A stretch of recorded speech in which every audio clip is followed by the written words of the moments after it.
Picture this. You and I at a sticky bar table at closing time, the neon flickering like it's thinking too hard. And someone asks the dumbest, smartest question in the room. What actually happens if you fall into a black hole? Not the safe museum answer. The real, messy, put your phone down version. Does time freeze? Do you get stretched like pasta? Do you pop out somewhere weird, covered in cosmic glitter and regret? Black holes have the energy of a dare. They're the universes. Do not push this button, sitting there in the dark, swallowing light and gossip in equal measure. We can't see them directly, which makes them the perfect main character.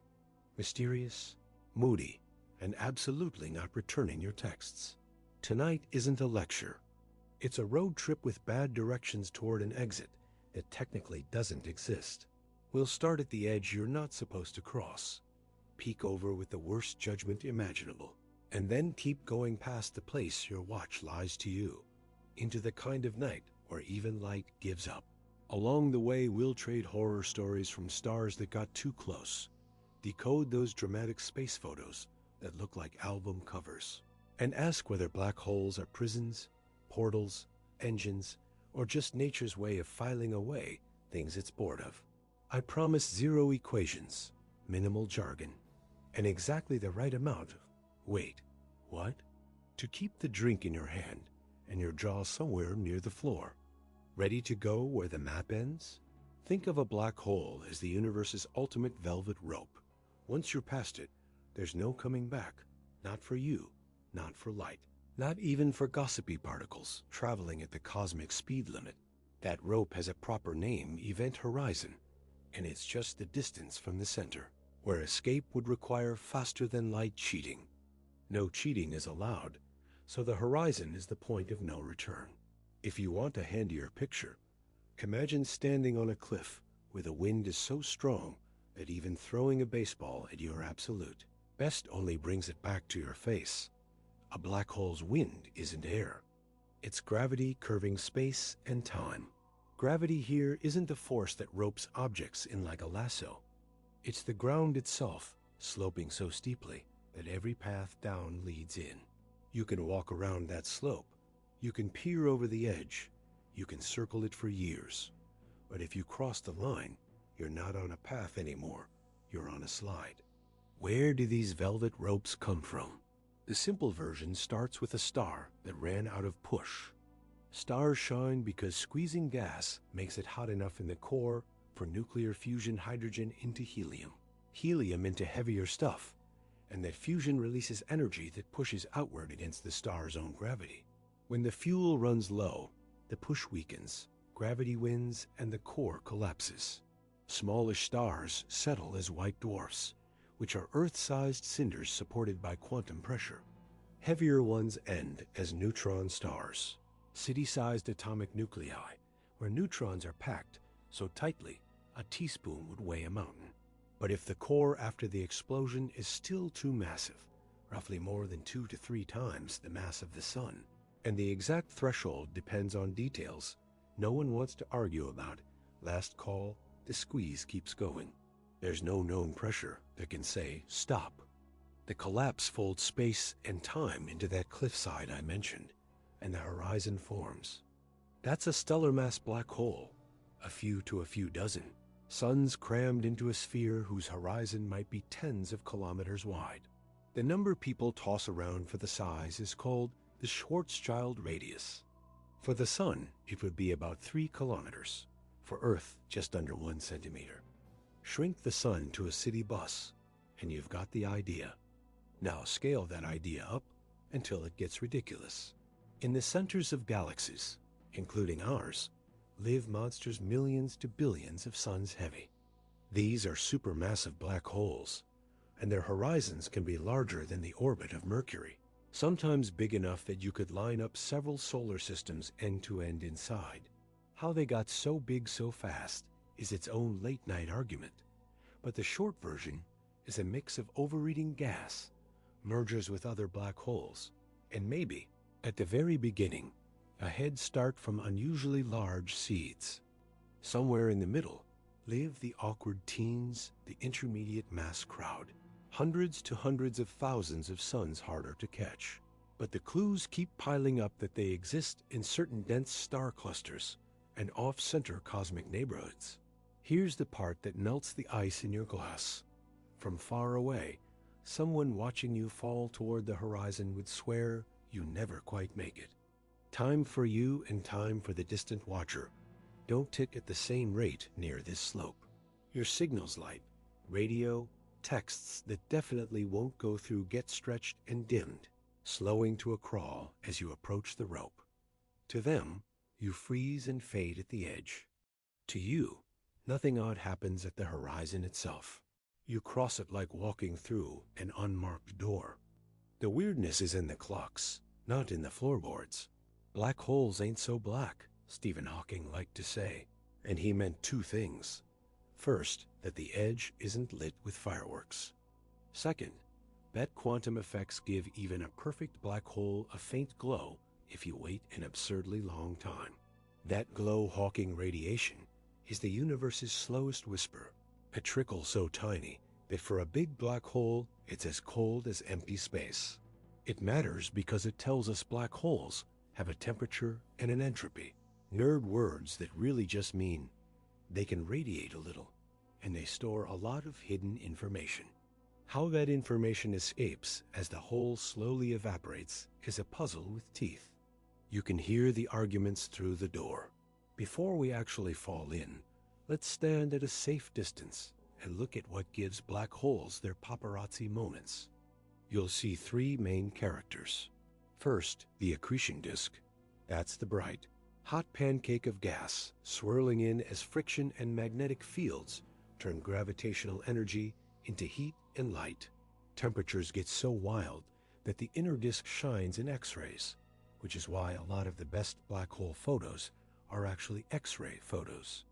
Second, the jet, narrow beams that shoot out from near the poles at almost light speed. When magnetic fields get twisted into springs and fling matter out along the axis, they can stretch thousands of light years, punching through galactic neighborhoods like cosmic fire hoses. Third, the shadow, not the hole itself, which you can't see, but the silhouette it casts against the glowing gas behind it, an absence ringed by a bright, warped halo because gravity bends light into loopy paths. When people talk about imaging a black hole, they mean that shadow. It's a piece of visual evidence that space is as bendy as we claim. Want the units? A 10 solar mass hole might have a horizon about 30 kilometers across. A 4 million solar mass hole, like the quiet engine at the center of our Milky Way Sagittarius. An asterisk has a horizon roughly the size of Mercury's orbit, so tens of millions of kilometers. The one in the giant galaxy M87, a few billion suns heavy, plays in a different league. Its shadow is big enough that the image humans made from Earth-sized radio telescopes looked like a lopsided donut. If you're not astonished, someone joked on that team, check your astonishment meter. The lopsidedness isn't a flaw, it's motion. Gas is whipping around at a decent fraction of light speed, so one side of the ring looks brighter because the light on that side gets a speed boost toward us. That's relativity doing the bartender flourish with the bottles. You've probably heard the spaghetti rumor. It's not entirely wrong. Tides are what stretch you gravity pulling more on your feet than your head. Near a small black hole, those tides change over short distances, so crossing the horizon would turn you into a noodle well before you could file a Yelp review. Near a supermassive black hole, the horizon lies so far from the region where the geometry goes truly feral that the tides there are gentle. You could cross the rope without noticing, no stretching, no drama. The drama comes later, deeper in, where all paths lead to the center. That center is the place our math calls a singularity, and despite the spooky name, think of it more as a white flag our equations wave when they run out of vocabulary. The honest line is, we don't know what the true center looks like. Our best theory of the very large gravity curving space and time, and our best theory of the very Small quantum fields fizzing with uncertainty haven't signed a peace treaty there. That treaty is what people mean when they say quantum gravity. And if anyone actually nails it, I'll buy the first round. Let's separate the firm ground from the guesses as cleanly as we can while the music's still on. We're solid on the outer story. Massive stars die and leave behind black holes, and supermassive ones anchor galaxy centers. We're solid on the geometry outside the horizon. Light bends, time dilates, orbits precesses, and the math predicts exactly how the ring should look and how the orbital dance should go. We're solid on the idea that infalling gas can get staggeringly hot and bright before it crosses the line, and that magnetic fields can collimate jets that would embarrass any fireworks show.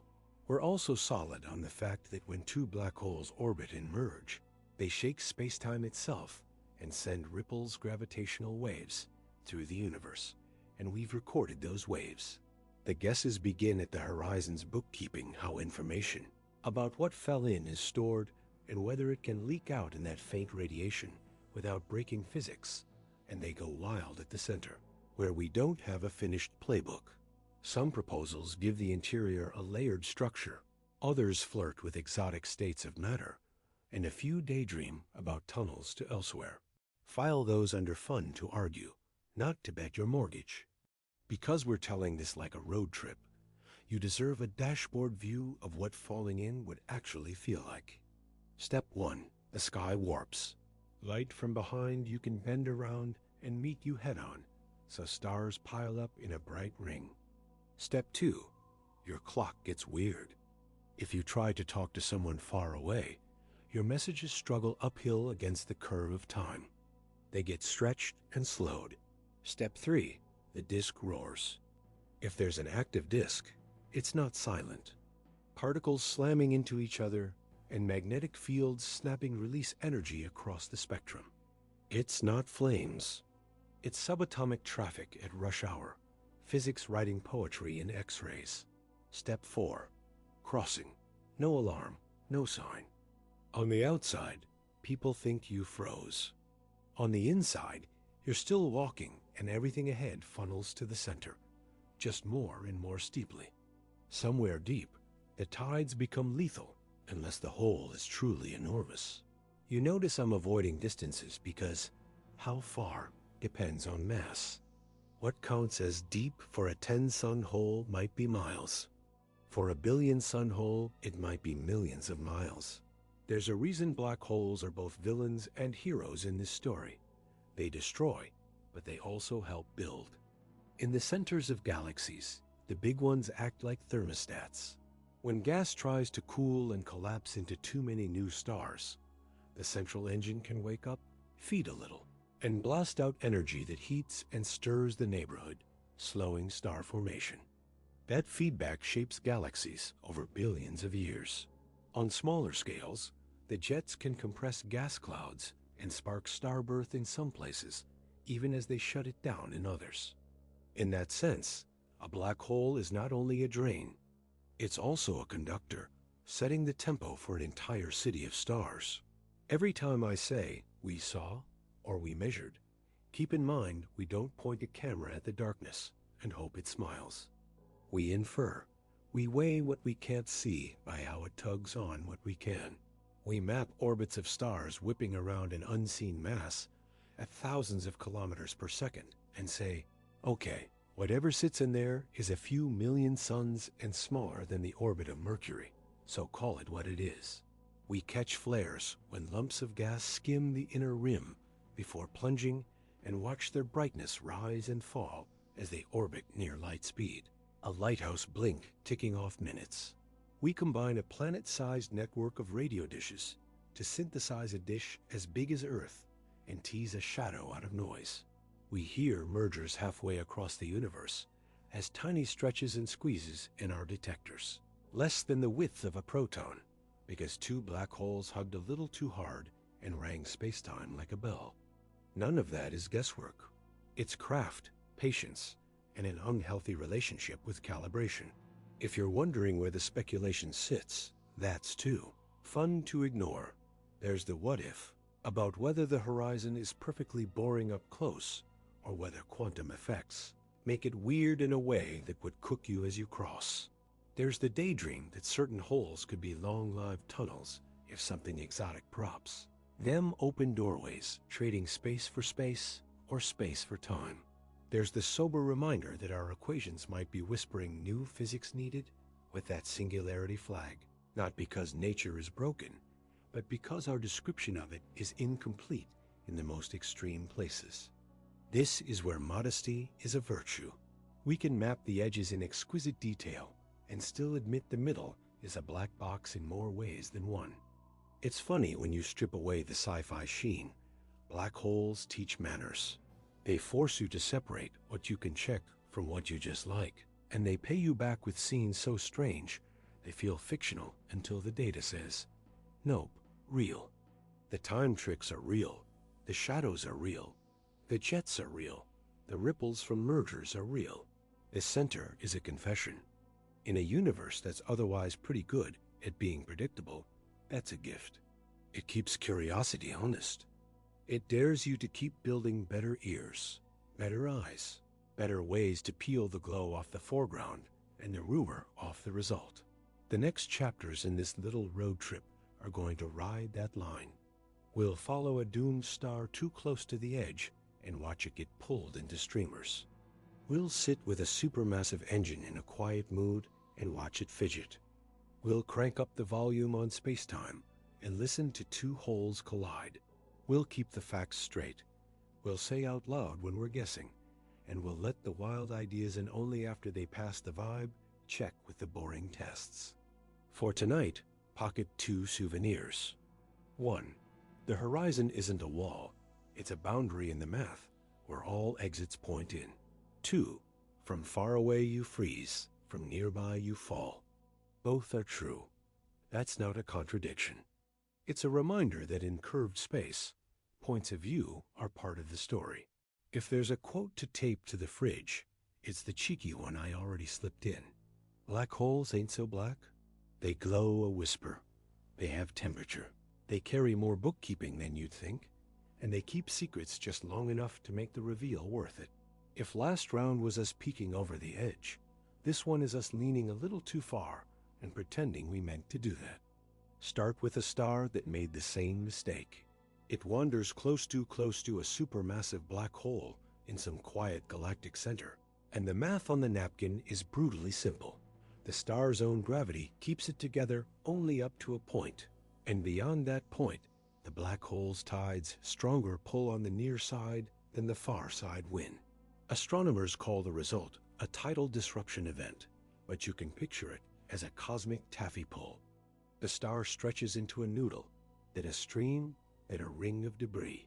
Half of that stuff gets slung away on escape routes. The other half spirals in, piling up into a temporary disk that gets hotter than your intuition thinks possible. Hot gas doesn't whisper. It screams in ultraviolet and X-rays. From a safe distance, we see it as a sudden flare that brightens over days to weeks, then fades as the snack is digested.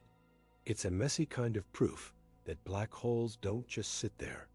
Given something to eat, they light up the room. Now twist the dial from what it eats to how it spins, because spin changes the whole vibe. The simplest black hole is a non-spinning sphere. The realistic black hole is a spinner, and spin in this context means the hole drags space-time around with it. That dragging has a name framed dragging, and the region where it's unavoidable is called the ergosphere. Think of it like a river so fast that even a strong swimmer gets swept along. You can still escape the river if you aim right, but you cannot stand still in it. That detail sounds abstract until you realize it means you can, in principle, steal energy from the hole's spin. There's a clever thought experiment where you toss an object into the ergosphere and have it split in two. One piece falls in on a trajectory that gives negative energy with respect to infinity. Yes, we allow that in curved space-time, and the other flies out carrying more energy than you started with. That's the Penrose process in cocktail napkin form. And while no one is flicking rocks like that in real life, Nature runs a version with magnetic fields. Twist the field lines around a spinning hole, and you can siphon rotational energy into narrow, relativistic jets. Those are the cosmic fire hoses you see, shooting out of some galactic centers for thousands of light years. If you've ever stared at an image of a galaxy with a straight, ruler-like beam slicing through space, that's a black hole acting like a generator gravity in, jets out. Spin also warps orbits in ways your Newton-trained gut doesn't expect. A small hot blob of gas, circling close in, won't trace a neat oval. The oval's axis slowly rotates, and the orbit wobbles in and out of the plane like a hula hoop that never quite settles. That precession is a signature of space-time being curved and twisted, and if you watch the light from that blob brighten and dim as it whips around at a decent fraction of light speed, you can time the blinks and back out both the mass and the spin. A blink pattern isn't art. It's a tachometer for a gravity engine. Let's talk about the ring of light. Everyone loves the photon ring. At the right distance from a black hole, light can orbit, just as planets do, only less stably. Photons on that track are like drivers in a roundabout with black ice. One nudge and they either plunge in or slingshot out. Because some light makes multiple loops before escaping toward us, images of black holes contain a stubborn, extra bright rim, a kind of echo of those loopy paths. The exact size and shape of that ring depend on mass and spin, and on our viewing angle. That's why the lopsided donut you've seen isn't a flaw. It's a message from geometry. One side is approaching us, so the light gets a Doppler boost. The other side recedes and looks dimmer. If you're feeling fancy, call it relativistic beaming. If you're keeping it bar simple, call it the fast side looks brighter. Now, the soundtrack. When two black holes find each other, they don't merge like lazy soap bubbles. They spiral in tighter and tighter, losing energy as ripples in space-time gravitational waves carry it away. Those waves pass through you and me without asking permission, stretching and squeezing space by a fraction. So small, you'd need to compare distances to better than 1,000th of a proton's width to notice. We built instruments that fussy, and we've been hearing these mergers as chirps. Low pitch rising to high as the orbit speeds up, then a ring down as the single newly formed hole settles and hums. The masses involved are usually a few to a few dozen suns, sometimes bigger. The distances are millions to billions of light years. The signal lasts a fraction of a second to a few seconds. It is the most ridiculous and satisfying confirmation that our picture isn't just pretty. It's predictive. The same equations that make time slow and light bend also tell you exactly how that chirp should sound. People love to ask, what about the information? If you throw in a diary, is the story gone forever? Here's the honest, bar-friendly state of play. On the one hand, quantum mechanics treats information, the full micro-detail of what a system is made of, as something that doesn't disappear. On the other hand, a black hole seen from the outside looks numbingly simple. There's a phrase for it. Black holes have no hair. In practice, that means once a hole has settled, you can describe it by just 3 numbers: mass, spin, and electric charge. And in space, charge almost always cancels out. Drop in a piano or a pizza. After the ring down, the exterior doesn't care which it was. Meanwhile, Hawking's calculation says black holes radiate very, very faintly and eventually evaporate absurdly slowly for big ones. If the final puff of a black hole is just featureless heat, where do the details go? That tension is the information paradox. You can solve it only by letting quantum rules and gravity talk to each other more honestly than our current textbooks allow. There are a bunch of proposals. Maybe the outgoing radiation is subtly correlated, carrying a hidden watermark. Maybe the horizon isn't perfectly dull up close, so something like a scrambling atmosphere imprints the info on the glow. Maybe space-time near the horizon is more quantum bubbly than our smooth pictures suggest. You'll hear dramatic nicknames. Firewalls, soft hair, and lots of elbow throwing at conferences. The safe thing to say, with a straight face, is that black holes don't let you skip the hard work of inventing quantum gravity. They force it, so how slow is absurdly slowly. For a black hole the mass of the Sun, the evaporation time is roughly a 1 followed by 67 zeros years. That's a timescale so grotesque, you might as well measure it in geological eons for universes. For a supermassive black hole, the central kind in galaxies, the number of zeros climbs toward 100 and beyond. Translation: whatever we argue about philosophically, none of the big holes we talk about in astronomy are going to evaporate any time before the last call of all last calls.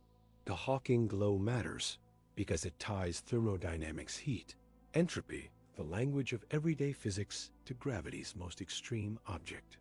It's the quiet hint that everything we know has to fit together. What's inside is where the bar gets divided into optimists, pessimists, and comedians. The outside geometry we trust. The inside is where our math throws up a singularity, a point, or for a fast spinner, a ring, where densities go to infinity and time ends. That's not nature confessing a crime. That's our theory saying, I don't have the right words yet. Do you hit a hard edge? No, the horizon itself doesn't feel like anything special locally, and the dramatic tidal forces depend on mass. Do you hit the center? In the clean, classical picture, why ease? Every path inside leads there, and the when isn't something you can dodge. In more playful models, quantum effects smear out the center, or bounce you, or turn the interior into something with layers. It's not cheating to say, we don't know.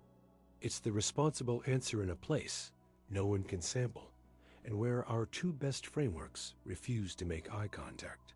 Let's get back to the outside, where the drink is less metaphysical. A black hole isn't a vacuum cleaner that hoovers everything in from miles away. If our sun were abruptly replaced by a black hole of the same mass, a horror movie, with no basis in reality, Earth would keep orbiting almost exactly as it does now. We'd just freeze and die without sunlight. Gravity depends on mass and distance, not on whether the mass is made of hot plasma or night itself. You only get into trouble when you try to treat the black hole like a campfire and walk too close. Because these objects are such clean distillers of physics, they're also superb tools. Watch a cluster of stars whip around an invisible point at thousands of kilometers per second, and you can weigh the invisible thing at the center with school kid math once you trust the geometry. Map how the inner accretion disk glows and dims, and you can measure where the last stable orbit lies, the inner edge set by gravity's rules, and that tells you the spin. Catch a sudden change in X-ray brightness, and you might be seeing a clump of gas that orbited a few times right at that inner edge before plunging. The cosmic equivalent of a car skidding, catching, and then sliding over a cliff. Every one of those signatures can be faked by a sloppy instrument. That's why the field has become borderline obsessive about cross-checks. If a result is real, it shows up in multiple messengers. Light across different colors, ripples in space-time, motions of stars, and now even neutrinos in some fever dreams of future detectors. The point isn't to be flashy. It's to make the case boringly undeniable. Here's a subtle delight.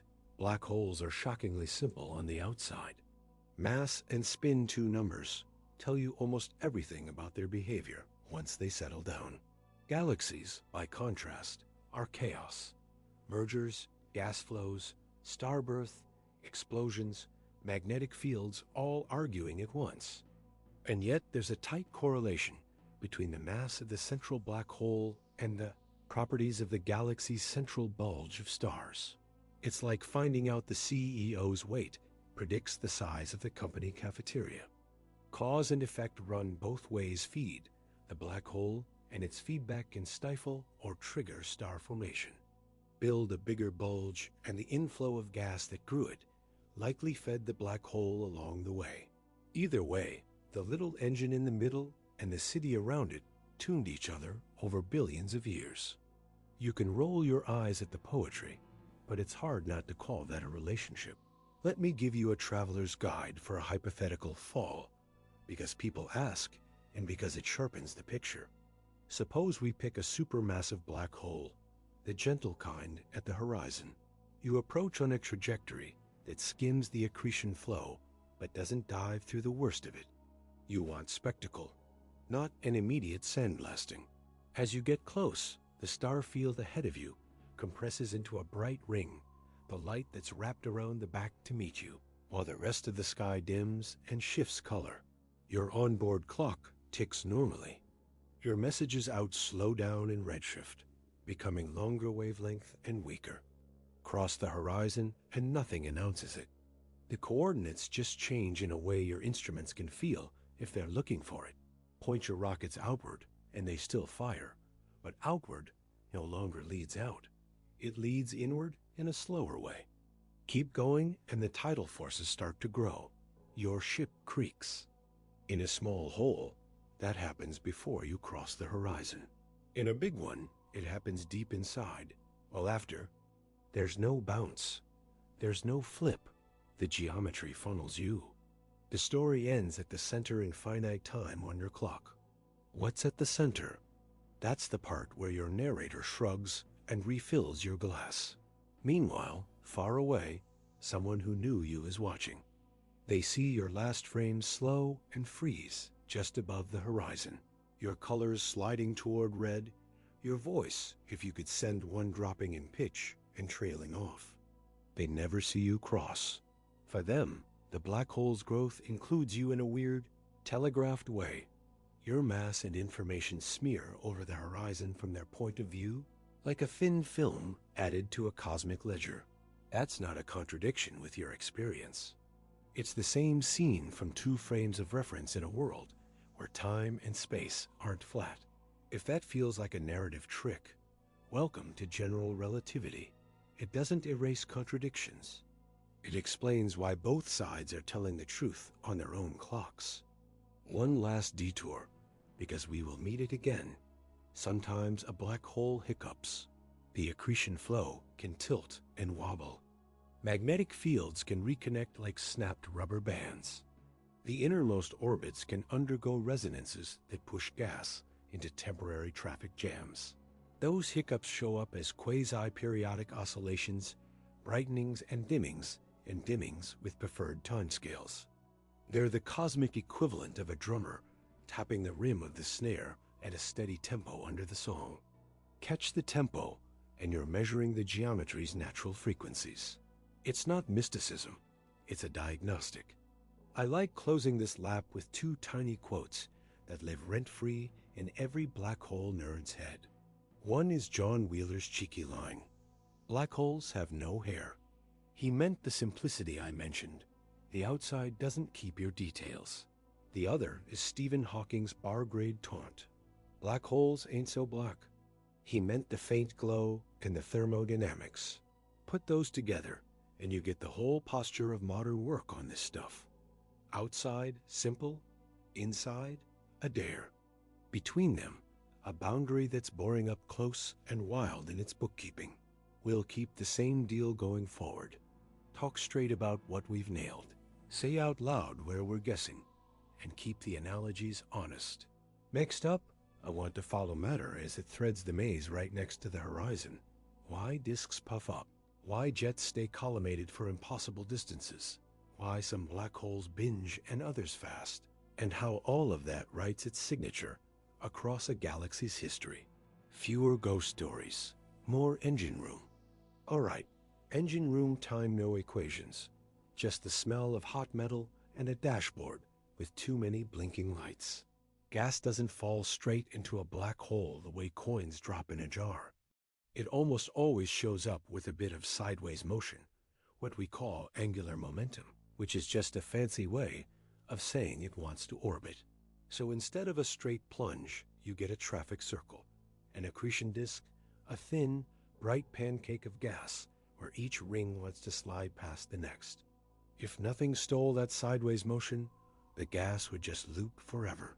The thief is a magnetic trick with an extremely unsexy name, magnetorotational instability, but you can picture it as rubber bands between cars in neighboring lanes.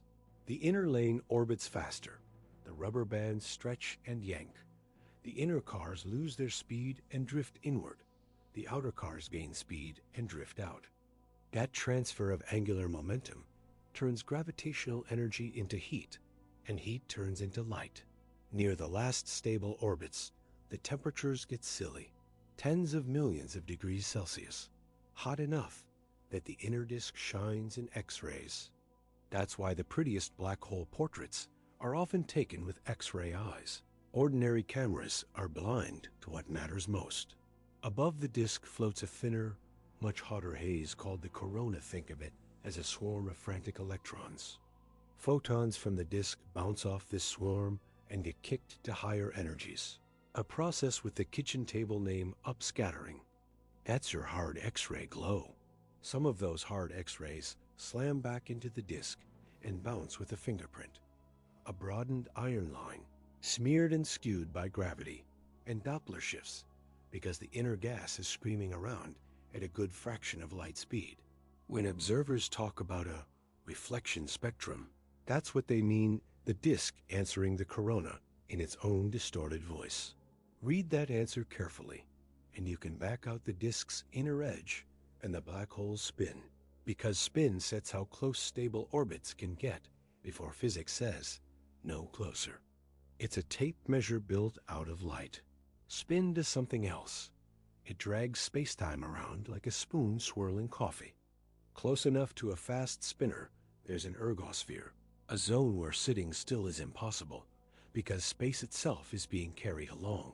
That swirl is what lets nature build Jet's narrow beams that blast out along the rotation axis at 0.99 times the speed of light.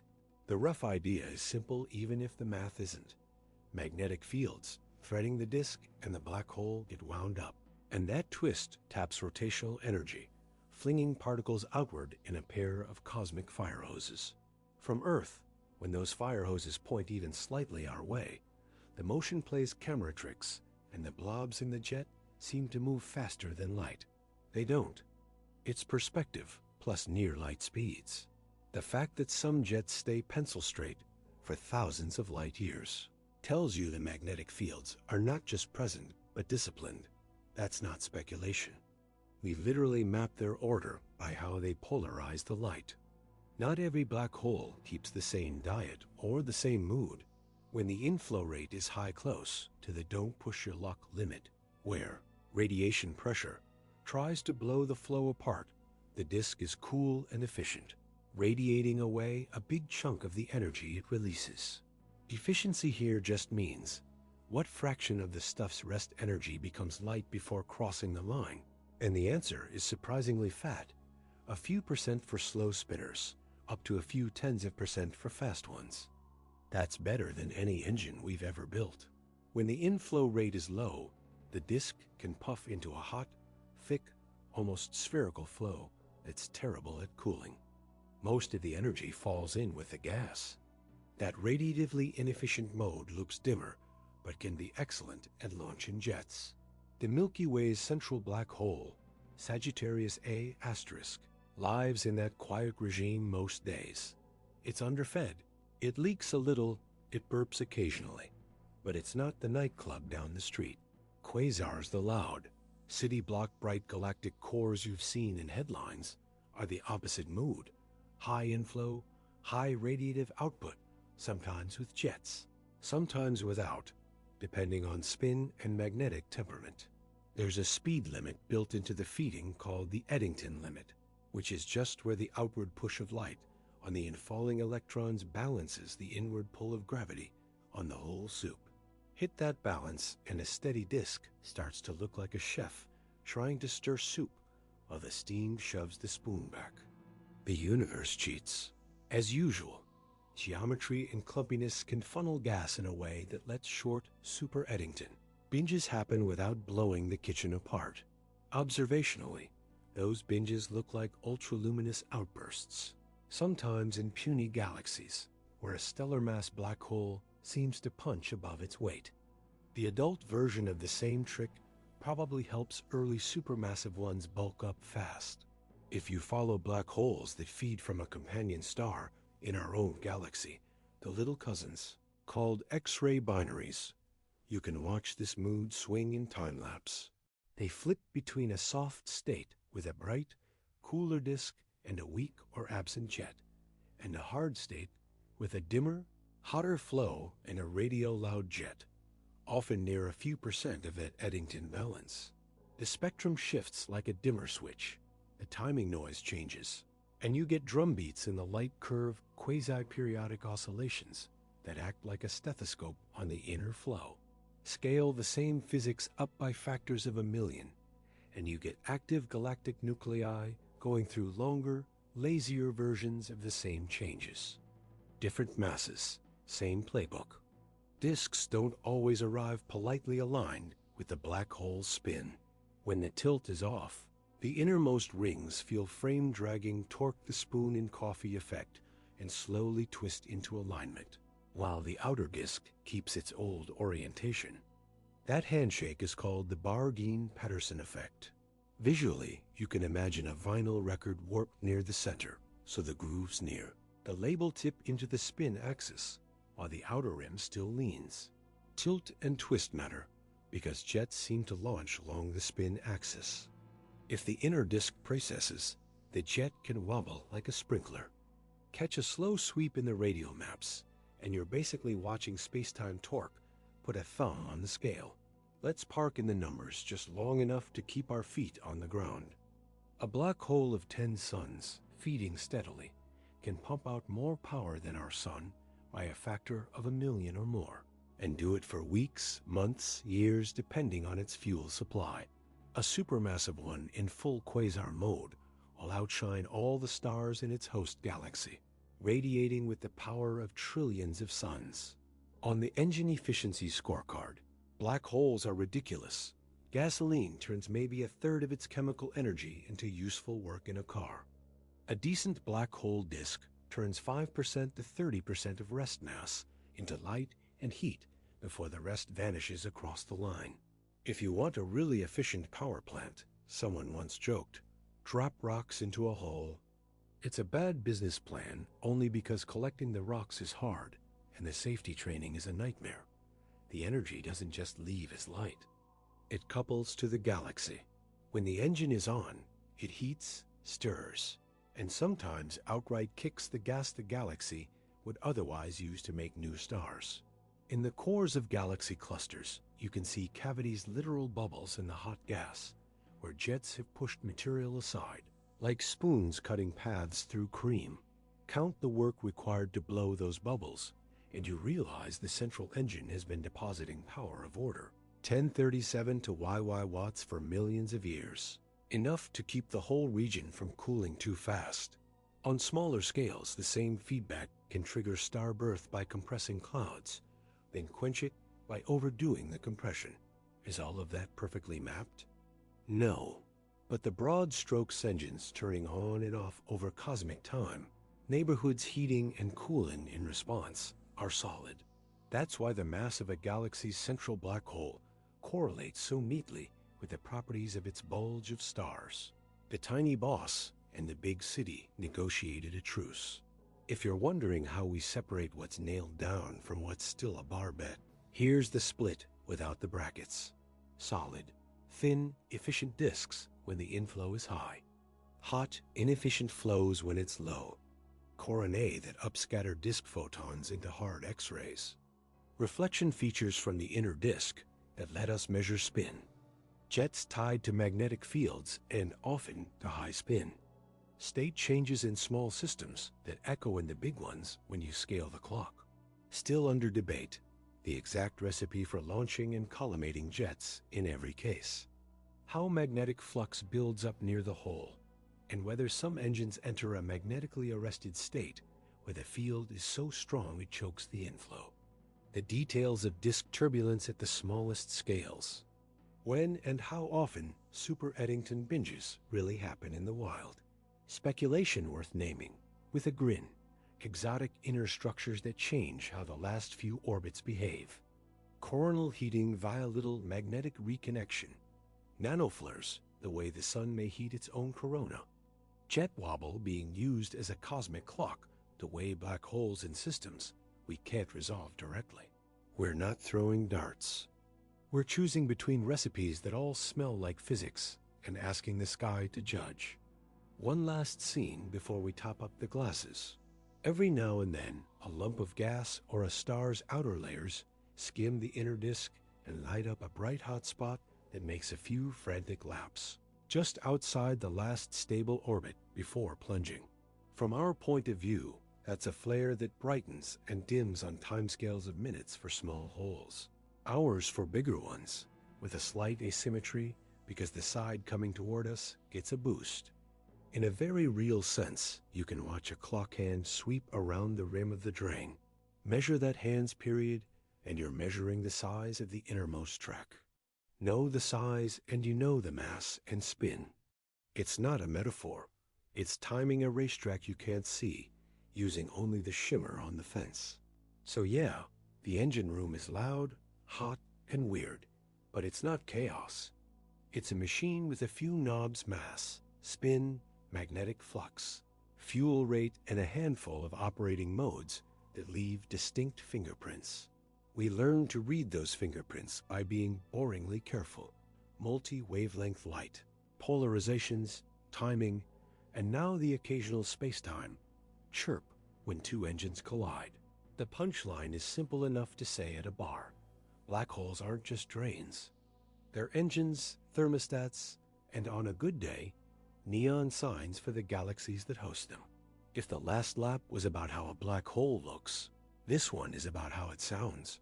Because yes, the universe has a soundtrack, and black holes sing in bass you don't so much hear as feel. The instrument is gravity itself. When two black holes orbit each other, they churn up ripples in space-time gravitational waves that carry energy away. As the orbit shrinks, they whip around faster. The pitch climbs, and just before they merge, the note swoops upward in a clean little whoop researchers nicknamed a chirp. It lasts a fraction of a second to a few seconds, depending on masses. The change in distance that the wave produces by the time it splashes through Earth is tiny. Think 1 part in 10, which, translated into something you can hold, is like measuring a stretch smaller than 1,000th of a proton's width over a 4-kilometer arm. We built machines that fussy, and then sat quietly until the sky tapped them. The first time it happened, a physicist muttered what has become a running joke in the field. If it chirps, you weigh it. Weighing is exactly what the waveform lets you do. The way the pitch rises the chirp depends on a combination of the two masses called, unimaginatively, the chirp mass. The overall loudness helps fix the actual masses, and the fade after the crash, the ring down, carries the signature of the final black hole's mass and spin. Spin here is just how much the hole is rotating, measured as a fraction of a theoretical maximum. Values near zero mean lazy twirlers. Values near 1 mean ballerinas on espresso. From a single chirp, you get a before and after. 2 holes in, 1 hole out. The energy radiated away as a percentage of the original mass, often a few percent, which in human units is ridiculous power. Tens of solar masses times c squared set free in a blink. Nature is under no obligation to be gentle, a friend likes to say, and black hole mergers are her proving the point. Once you can weigh pairs, you can also start asking where they came from. There are 2 big storylines, and they're not mutually exclusive. One is the quiet romance. 2 massive stars form together, live their short, loud lives, explode, and leave behind a binary of black holes that spends millions to billions of years slowly radiating away energy until it finally merges. The other is the dance floor at a crowded club. In dense star clusters and galactic centers, encounters swap partners until 2 black holes end up bound and then sync together in a few million years. The romance pathway tends to produce spins that line up with the orbit, because everything formed from the same spinning gas cloud. The dance floor tends to produce random spin orientations, Because chaos doesn't check with the DJ, the waveform is sensitive to that difference. If the chirp carries a little extra twist in the phase, it hints the spins weren't neatly aligned. It's not courtroom proof, but it's a personality sketch. The masses themselves have been full of surprises. We expected a lot of mergers in the few to a few dozen suns range, because that's the weight class of black holes made by ordinary massive stars after they shed some mass in winds and in the explosion. Then events started showing up with components 30, 40, 40, 50 suns and more. That's not impossible low metallicity stars. The kind with fewer heavy elements lose less mass and can leave heavier remnants, but it nudged people to broaden the menu. Toss in the dance floor channel, where black holes that were once singles merge to make a heavier black hole, which can later find a new partner and merge again, and you have a staircase to higher and higher masses. There's a rumored mass gap where we didn't expect many black holes due to how stars blow themselves apart, and another gap at even higher masses where the physics of pair instability supernova should veto certain remnants. Each new chirp that lands near those no-go zones either tightens the theory or forces it to make room. None of this requires magic. It's just the sky asking us not to be lazy. Another delight is the kick. If the two black holes carry different masses or their spins point different ways, the gravitational waves aren't emitted symmetrically. The recoil can boot the merged hole at hundreds of kilometers per second. In extreme, neat-as-a-boaty configurations, models allow kicks of a few thousand kilometers per second. That's fast enough to punt a black hole out of a small galaxy entirely. In big galaxies, the escape speeds are larger, so the remnant might just slosh around the center for a while before friction drags it back. Have we caught a kicked giant red-handed? There are candidates with off-center activity and weird velocities. And there's a cottage industry of careful folks trying to rule out more boring explanations. Either way, the possibility matters, because kicks change how central black holes grow. Too many big kicks, and the engines spend time homeless. Fewer and smaller kicks, and the engines stay put and keep eating. Not all ripples are black hole couplings. There are mixed marriages, black hole with neutron star, and those bring their own signatures. A neutron star is matter at nuclear density, packed into a city-sized sphere. Tidal forces near merger can tear it apart before the final plunge, sprinkling neutron-rich debris that makes a short-lived glow powered by heavy elements being forged on the spot. That optical infrared glow is called a kilonova, and it lets you watch the universe mint gold and platinum in real time. If the black hole is much heavier than the neutron star, or if the spin points the wrong way, the neutron star can vanish whole with less mess and less light, so you get a quieter show. The wave itself, though, still tells you the masses and the shove the tide gave. Connect enough of those dots, and you learn how often different. Neighborhoods of the universe build compact couples in each category. Because we're doing bar honesty, let's say out loud what we don't know yet. The catalogs are growing, but still small enough that selection affects what our instruments are more likely to hear matter. The detectors have sweet spots in mass and distance, and we're still learning the backgrounds and gremlins that look like signals when you squint. Distance estimates come with real uncertainties, because the wave's loudness depends on both how far the source is and the angle of the orbital plane to us, and those two can be entangled in the math. Typical distance errors are tens of %, sometimes more. Sky positions can be lousy patches hundreds of square degrees across, unless multiple detectors catch the same event and triangulate. None of that makes the detections shaky. It just means the astrophysics comes with error bars you should respect.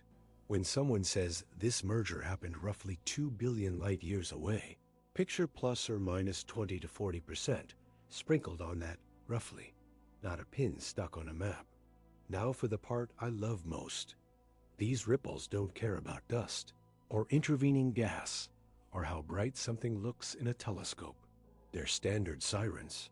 If you get lucky and also spot some light of flare from matter stirred up, or a kilonova from torn up neutron star material, you can measure a redshift from the host galaxy and pair it with the gravitational wave distance to draw a point on the expansion curve of the universe. Stack enough points, and you've built a completely independent way to check how fast the universe is expanding today. No candles or rulers required. Gravity brought its own yardstick, someone quipped. And while the yardstick is still a bit wobbly, it's getting steadier with every season. The population picture is already nudging us towards stories that feel more specific and less hand-wavy. Some events show evidence of spins that tilt away from the orbit, a wink toward the dance floor channel in dense clusters where exchanges are common. Others look more like tidy romances with aligned spins and lower eccentricity. A few outliers are heavier than polite expectations would have said a decade ago, which whispers that low metallicity star factories still matter, and that hierarchical mergers, the staircase, are real in some corners. The rate at which these mergers happen per cubic gigaparsec per year, don't worry about the unit. It's just per volume per time, is high enough that black holes are not wallflowers. They're a major hobby for the universe. People sometimes ask whether this changes the way we think supermassive black holes were built. The direct answer is, indirectly, maybe. The holes we're hearing are thousands to billions of times lighter than the giants in galactic centers. But the same physics tells you how efficiently mergers grow mass, and how often kicks can eject babies from their cradles. If kicks are common and big, it's harder to grow monsters by merging a lot of mid-sized seeds in one place. You'd need more gas eating and fewer chaotic couplings. If kicks are rarer or gentler, mergers contribute more. The wave catalog isn't a verdict yet. It's a weather report. Expect continued mergers with a chance of hierarchy. Let's pin a few numbers, because it helps keep the story honest. Typical stellar mass black hole mergers we hear today involve components between roughly 5 and 50 solar masses, with final remnants maybe 20 to 80 suns, depending on the pair. Spins inferred range from near zero up to a few tenths of the maximum. Truly extreme spinners seem rare in the current pile, though selection plays a role. Recoil kicks span from tens to hundreds of kilometers per second for generic configurations, and can, in tuned cases, push toward 1,000 or more, with big error bars. Distances commonly land between a few 100 million and a few billion light years. None of those are sacred. Every observing run edits the ranges. That's the fun. The best part of this sonic era is what it does to our manners. It forces cross-checks. If the wave says two black holes merged on a certain day in a certain quadrant, radio and X-ray folks go snooping for any late-time glow from matter that might have been caught in the fray. If optical surveys are fast enough, they scan the big patch of sky for a fading ember. Sometimes there's nothing, which is fine vacuum mergers don't light up. Sometimes there's a maybe, and then the boring tests begin. Is it in the right galaxy? Does the timeline fit? Is the spectrum saying fresh heavy elements, or just a moody active nucleus? The hits and misses both teach. Celebrate the null, an old hand likes to say, because it's telling you what not to believe. So, the sound of black holes isn't a soundtrack in the Hollywood sense. It's a measured warble that encodes mass, spin, distance, origin story, and a little gossip about the environment. It turned a cartoon of two dots spiraling together into a weighed, timed, cross-examined event you can put on a calendar. It also gave us a new way to ask an old question: how fast is the universe expanding today? Without borrowing anyone else's ruler. The bar chat moral stays the same. When you add a new messenger that fails for different reasons than light does, the parts of the story that are true get truer, and the parts that were wishful thinking get a lot less comfortable. Let's bring the story home and aim the barstool at our own neighborhood troublemaker. Buried in the middle of the Milky Way, 26,000 light years away in the direction of Sagittarius, sits a black hole about 4 million times the mass of the Sun. People call it Sagittarius asterisk, and if you want a size for the horizon, think roughly 12 million kilometers across, about the distance light covers in 40 seconds. Give or take a few percent, because nothing in astronomy comes without a plus or minus. We didn't see it by staring into the dark. We caught it the way you catch a shy celebrity leaving a restaurant. Watch the crowd. In this case, the crowd is a tight swarm of hot stars, and one of them, S2, does a full lap in about 16 years on a long, skinny track that swoops to within roughly 17 light hours of the center at closest approach. Translate that into neighborhood scale. It's like watching a sports car whip around a corner hard enough to make your teeth ache and knowing there must be something massive hiding behind the wall. The speeds tell the mass, and the tightness of the turn tells you the mass is crammed into a volume so small that any normal object would have blown itself to bits. That's not a hunch. That's gravity's speed camera. That 16-year pit stop gave us one of the cleanest roadside tests of Einstein you could ask for outside a textbook. As S2 Dove passed Pericenter, the low point of its orbit, the light from the star arrived just a hair redder than it should in a Newtonian world. That gravitational redshift is the same time dilation story as the horizon, just played at a safer distance. Clocks deeper in a gravity well tick slower, so the light's color slides to the red when it climbs out. Track the star again after a full lap and its orbit has precessed. The ellipse has rotated a little in space by a few tenths of a degree. Mercury does the same thing around the Sun, but by a tiny amount per century. S2 does it in a way you can measure in human career time. That's a galaxy center hello from curved spacetime. Black holes are the most perfect macroscopic objects in the universe, Kip Thorne likes to say, and S2's tidy obedience to the math is why he gets away with that line. Now, because space is a show-off, we also tried the direct route, make an image of the darkness against its own glowing neighborhood. The trick is to cheat the size of your telescope. Radio dishes dotted around Earth link up and act as one planet-sized eye, a technique called very long baseline interferometry. The result is obscene angular resolution tens of microsecond. A microsecond is a millionth of an arcsecond, and an arcsecond is 1/3600th of a degree. If that makes your eyes glaze over, here's the bar napkin version. We're talking about sharp enough to read the date on a coin on the moon. With that kind of eyesight, the team first pulled off the donut around the giant in galaxy M87 a few billion suns heavy, and then, harder by far, the one around Sagittarius A asterisk. Harder because our black hole is smaller and fidgety. Its inner gas whips around fast enough that the picture changes in minutes, not days, so you're photographing a candle flame in a breeze. Still, the ring they reconstructed had the size we expected tens of microseconds across, and the lopsided brightness we predicted, because one side of the flow is coming toward us and gets a Doppler boost. If you were waiting for a straight-from-the-sky geometry test, that's it. The shadow size agrees with the mass inferred from the star orbits within the uncertainties. Two entirely different microphones, same note. What about spin? That's the question everyone slides across the table once they've taken a sip. The spin of Sagittarius A asterisk is the how fast it's twirling number between 0 and 1. And it matters because it sets how close a stable orbit can sit and how much rotational energy is on tap for jets and fireworks.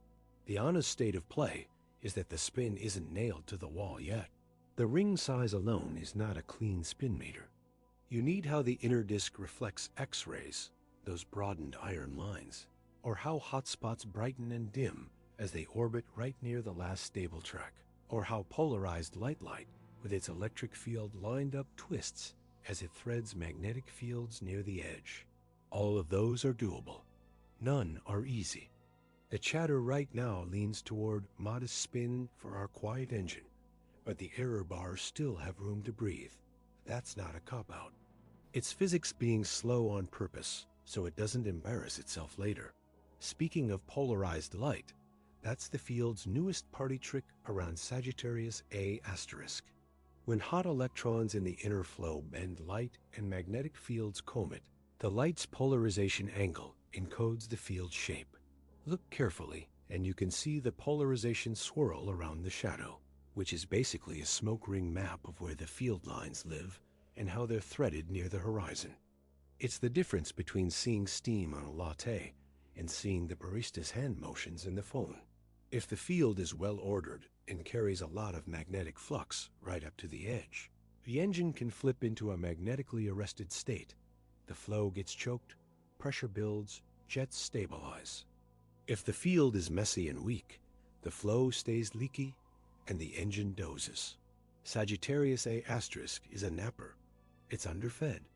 On most days, it sips far below the Eddington balance point, where radiation push fights gravity pull. That's why our galactic center isn't a quasar-bright beacon. It flickers, it flares in infrared and X-rays a handful of times a day, and then it goes back to scrolling. Those flares, the quick brightenings, are the perfect bar stool clock. Sometimes a blob of plasma near the inner edge of the accretion flow. It's a little denser or a little hotter and makes a few frantic laps before plunging. The brightness ticks up and down with each lap because of relativistic. Beaming, the Shinbus fast side looks brighter. Camera trick, and because gravity redshifts the light differently around the track. For Sagittarius A asterisk, the timing is minutes, which is exactly what instruments see in the infrared. Brief flashes with quasar periods that feel like the heartbeat of an object the size we predicted. Flip the sign and catch the same thing for giants like M87 asterisk, and the beat stretches to hours. Different masses, same math, slower song. Because you asked for units and honesty, here's a quick summary you can hold in your head without a calculator. Distance to the center, about 8 kiloparsecs, which is roughly 26,000 light years. Mass, about 4 million suns. Uncertainty a few percent, depending on which dataset you trust and how you treat the distance. Size of the shadow on the sky, tens of microsecons. Physical size of the horizon, approximately 12 million kilometers in radius if you use the simple non-spinning estimate. A real spinner nudges that number inward or outward a bit. Typical flare timescales, tens of minutes in the infrared. Near-daily X-ray flares that last less than an hour. Jet, not a dramatic 1-hour engine, seems too underfed most of the time to collimate a persistent, galaxy-punching fire hose. Could it spit a narrower, weaker outflow that mostly hides in the noise? Absolutely. Could it wake up if you dumped more gas into the city center? Also yes. God is subtle, but not malicious, Einstein said. Sagittarius A asterisk is subtle enough that you have to work for every scrap. What I love about our local case is how many cross-checks it forces. The star orbits give you mass and a clean taste of space-time curvature at a safe radius. The polarization maps give you magnetic architecture near the edge. The image of the shadow gives you a size and a pose. The flares give you timing at the last stable track. Put them together, and it's like building a character sketch from 4 different friends who don't like each other. If the sketch matches, you believe it. If one of the friends says the jawline is different, you go back and check for bias. Maybe your camera smeared a bit. Maybe your model loved one geometry too much. The fact that the pieces line up for Sagittarius A asterisk within the stated uncertainties isn't a press release flourish. It's the payoff for years of letting the boring checks run the show. Now, contrast that with M87 asterisk, the billion-sun bruiser that gave us the first famous donut. It's 20-odd megaparsecs away, tens of millions of light years. And yet, the shadow looks crisp because the thing is ridiculously big. The flow near its edge evolves over days, not minutes, which makes the Earth-sized radio eyes exposure time happy. You can also see a jet knifing out for thousands of light years, straight as a ruler on good days, kinked and knotted on bad ones. a shape that tells you the magnetic fields are doing real, long-haul engineering. M87 asterisk is the high-volume nightclub. Sagittarius A asterisk is the quiet cocktail bar with the occasional rowdy table. Same physics, different supply chains. If you want to peek at where the facts versus guesses line sits for the galactic center, here's the bar version without brackets. Solid. There's a compact mass of approximately 410 suns in a volume so small, only a black hole fits. S2's gravitational redshift and orbital precession match Einstein's predictions. The shadow size matches the mass from orbits. The flare timescales fit the inner orbit clock. Best current picture. The accretion flow is hot, thin, and underluminous. Magnetic fields thread the inner region and leave a polarization swirl around the shadow. The spin is not extreme. Speculative, but not silly. The engine may flirt with a magnetically arrested state during bigger flares. Transient. Weak jets might light up in radio from minutes to hours and then die. The distribution of magnetic flux near the horizon could be the real throttle for how loud or quiet our center is, not just the raw fuel rate. Theories that survive the next round will be the ones that predict timing and polarization together, not one or the other, because the universe never misses a chance to grade you on both. There's a human reason this chapter hits different. We can't travel to the center, but the timescales are mercifully short.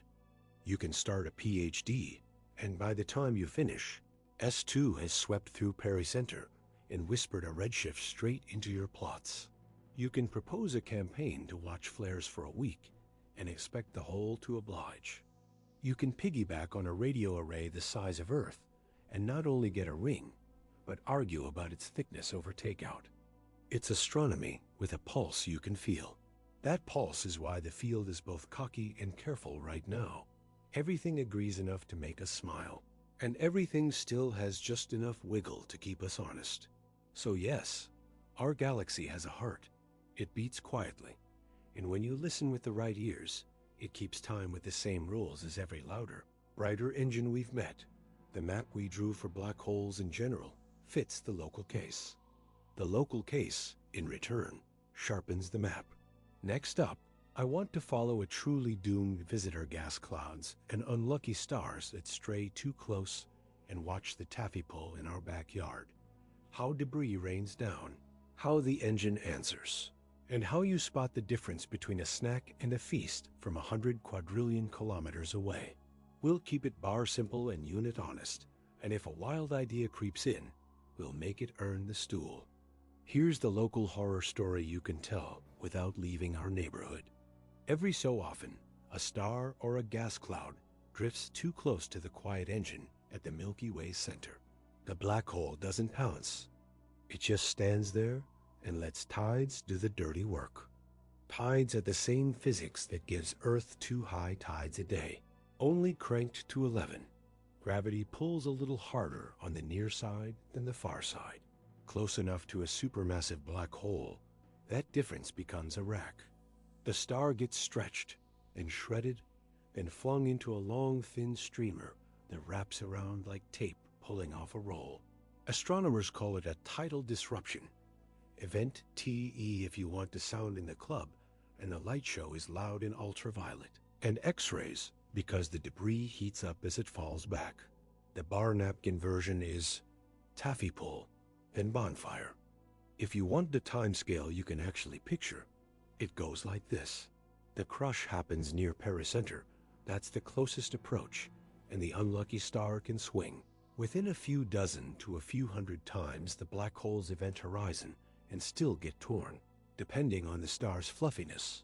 A sun-like star grazing a 4 million solar mass hole like ours would have to flirt dangerously close, within light hours. The first flare might rise over days to weeks as the most bound debris swings back toward the black hole, and then the glow coasts down over months to years as the stream keeps feeding. The brightness decline follows a simple curve you could sketch on a napkin, fast at first, then easing off as the supply line thins. No equations, just the rhythm of leftovers getting lazier about coming home to dinner. Now, the messy part. Once you tear a star into a noodle, you still haven't made a proper disk. The stream has to circularize, which is just saying it needs to crash into itself, shed the last bits of its sideways motion, and settle. That can be instant if relativity does you a favor and bends the stream enough that it intersects on the first pass. Or it can take a few orbits if the geometry isn't friendly, which delays the real feast and makes the early flare look like the oven preheating. This is where the sky can be a prankster. Two TDEs that look similar at first and diverge because one found a quick shortcut to a disk and the other kept, missing itself like a clumsy dog chasing its tail. If you're watching from Earth, both paths produce heat and light, but the details in the spectrum and the timing how the ultraviolet, soft X-rays, and optical bands rise and fade relative to each other tell you whether you're seeing raw stream or settled disk. We've seen plenty of these in other galaxies because our center doesn't throw one every Tuesday. Typical rates are something like once in 10,000 to 100,000 years per galaxy, which is cosmology's way of saying you will not personally catch one in the Milky Way.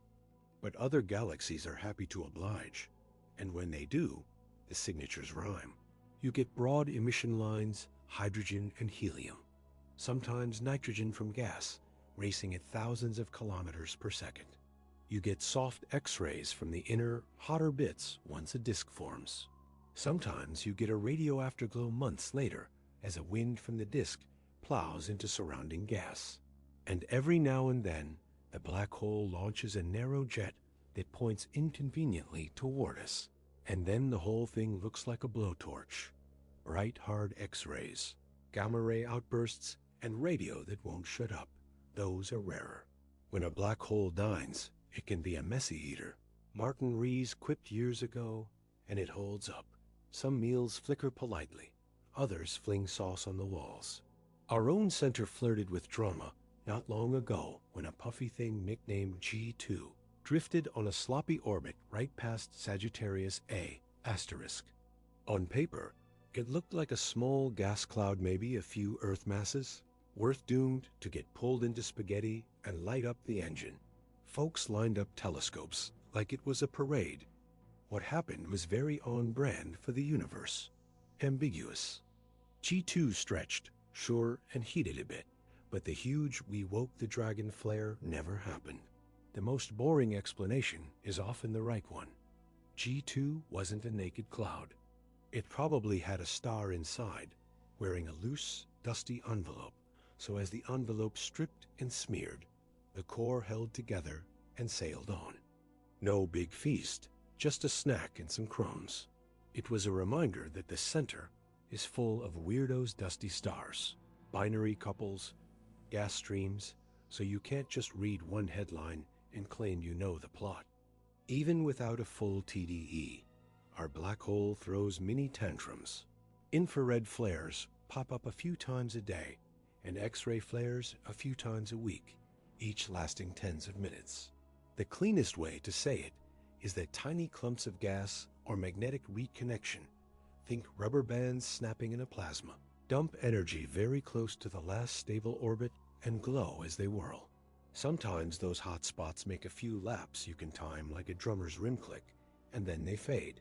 If a bigger gas cloud wandered in or the funnel lined up just right, we'd see a longer, brighter episode that would teach us exactly how the circularization step works in our backyard. Until then, we're living on appetizers and learning a lot from them. One thing TDEs give you that steady disks don't is geometry you can measure by echo. When the inner disk flashes hard X-rays, that light bounces off gas a little farther out and returns to us slightly later. The delay is just light travel time minutes to hours, depending on the size of the region. So if you measure how the iron fingerprint in the spectrum brightens a little after the continuum does, you've basically pinged the room with a flashlight and heard the echo. That trick, called reverberation mapping, turns fireworks into a tape measure. Do it well, and you can say not only there's a disk, but the inner rim lives at this many gravitational radii, which is code for we're genuinely close to the edge. Because we promised to separate the solid from the spicy without killing the vibe, here's the bar truth line for TDEs. Solid. Stars get torn if they wander inside a calculable radius. Roughly half the debris is unbound and leaves on hyperbolic tracks. Half returns and can feed for months to years. The glow starts blue-white and softens as the emission comes from larger, cooler radii. The total energy radiated can match what our sun puts out over tens of thousands of years, packed into a single season. Good working picture. Shocks between different wraps of the stream help circularize the flow. Winds from the newborn disk can absorb and re-emit the inner heat, making some events look cooler and optical bright, even when a hot core is hiding underneath. The black hole's spin nudges the stream's path, making circularization easier or harder depending on the aim. Speculative. Strong magnetic flux piling up near the hole can choke the flow and launch a jet even in what would otherwise be a quiet feed. Partial disruptions, where a star loses its outer layers but survives, could repeat on long timescales and leave diet signatures that look like TDE light. None of that needs magic. It just needs patience and more well-timed catches. Because everything in this story scales, the same physics plays out at different sizes. A stellar mass black hole in our own galaxy gobbling, a wayward gas blob from its companion star, can mimic a mini TDE, fast rise, slower fade, blue-shifted lines from outflows. The clock runs faster hours to days instead of months, but the choreography is the same. And if you care about the big picture galaxy story, these burps and meals matter. A steady drizzle of small accretion, plus an occasional big snack is how a quiet nucleus stays quiet and how a quiet one wakes. Over millions of years, that on-off pattern sets the thermostat for the central kiloparsec, the inner few thousand light years by heating, stirring and sometimes sweeping clean the gas that would otherwise collapse into new stars. You can literally see the fingerprints in other galaxies. Rings where star formation got triggered on the edges of cavities. Knots where jets slammed into clouds. Dead zones where too much energy kept the gas warm and lazy. There's also the small but juicy chance that a TDE gives you a clean gravitational wave ping in a frequency band we don't hear yet. If the victim is a compact star on a skimming orbit around a supermassive hole, the last few whirls before destruction shake spacetime with a slow bass note that a space-based detector could hear. Pair that with the light show, the whoosh, from the debris stream catching and the soft X-rays of the new disk, and you've got the astrophysical equivalent of seeing and hearing the same firework in stereo. Use independent messengers, as the boring elders keep preaching, because the pieces that agree are the ones you can keep. Let me put one more number on the bar, because it keeps the expectations honest. If a whole sun gets properly shredded by a million dash to dash 10 dash million dash solar mass, black hole the size class of our own, the peak power can rival 100 billion suns for a brief window. That's not a typo. It's why you can spot these in distant galaxies with modest telescopes. But the universe doesn't hand them out every night, and in a messy real nucleus, a lot can get in the way. Dust that eats the blue light and re-emits in infrared, gas that soaks up X-rays, angles that hide the best bits from us. So the rule of thumb is, expect variety, not expect a textbook. The selfish reason I love this chapter is that it makes black holes feel less like abstract drains and more like city infrastructure. There are feast days and fast days, traffic jams at rush hour in the inner ring road, and the occasional parade when something dramatic wanders in. You don't need to memorize anyone's favorite curve to enjoy it. You need to remember that gravity is patient, light is honest about where it's been, and timing is a truth serum. If our center ever serves as a real TDE in our lifetimes, you'll hear it here first in the form of a lot of excited people trying very hard to sound calm while they point every instrument they have at Sagittarius. Until then, we'll keep watching the flares, catching the echoes, and reading the scorch marks. The map you and I are drawing quiet feeds, rare feasts, winds and jets negotiating with the neighborhood is the same map we'll need when we zoom back out to the monsters that run entire galaxies. Next stop, we'll take that zoom out. Supermassive engines in their prime, from radio-loud showboats to X-ray soft introverts, and how the same three knobs mass, spin, and fuel set their personalities. Same bar, same rules, fewer italics, more glow. Time to leave our polite neighborhood and walk into the city center on a Friday night, because supermassive black holes in their prime are less quiet cocktail bar and more neon district you can see from space. Same engine as before: gravity, disk, magnetic fields. But when the fuel trucks are lined up and the spin is ready, the glow from the core outshines every star in the host galaxy. That's all the word quasar really means. The nucleus is so bright, it makes the rest of the city look like a power outage.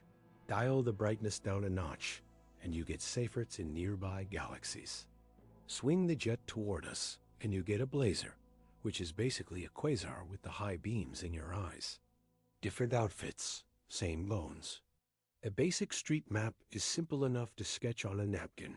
Close to the hole sits the accretion disk, thin and efficient when the fuel rate is high, pouring out ultraviolet and soft X-rays. Above it floats a hot corona that kicks some of those photons up to harder X-rays. A bit farther out lives the broadline region, a swarm of gas clouds zipping at thousands of kilometers per second.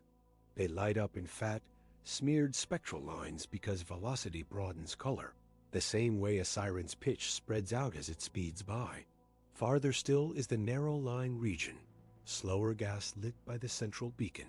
Wrap the middle in a clumpy, dusty donut, and you've got the reason some active nuclei show those fat lines and others don't. Tilt the donut so we can see in and the broad lines pop. Tip it edge on and dust blocks the inner show, leaving only the narrow, slower gas. That it's the same engine, orientation matters idea, is the unglamorous heart of the so-called unification picture. You don't need a new species for every mood. You need one engine and a viewing angle. The knob that matters most isn't actually the mass. It's the throttle relative to the engine's own comfort zone. There's a balance point where the inward pull of gravity and the outward push of light find a truce. People throw a proper name at it, but bar simple, it's how hard you're flooring it. Run at a decent fraction of that, and the disk is a sleek, efficient radiator. Starve the engine, and it puffs into a hot, thick flow that wastes most of its energy by falling in. The light dims, and the radio jet often gets louder. That's why some galaxy cores look modest in X-rays, yet blast out radio. Lobes the size of small galaxies, the engine is in hard state mode. Lousy at shining, great at throwing punches. When the supply spikes and the disk cools and thins, the radio quiets down and the optical UV bellow takes over. It's the same mood swing we watched in small X-ray binaries, just stretched from days to centuries.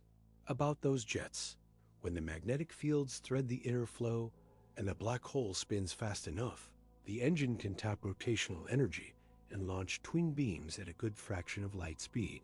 They don't just look pretty. They do work.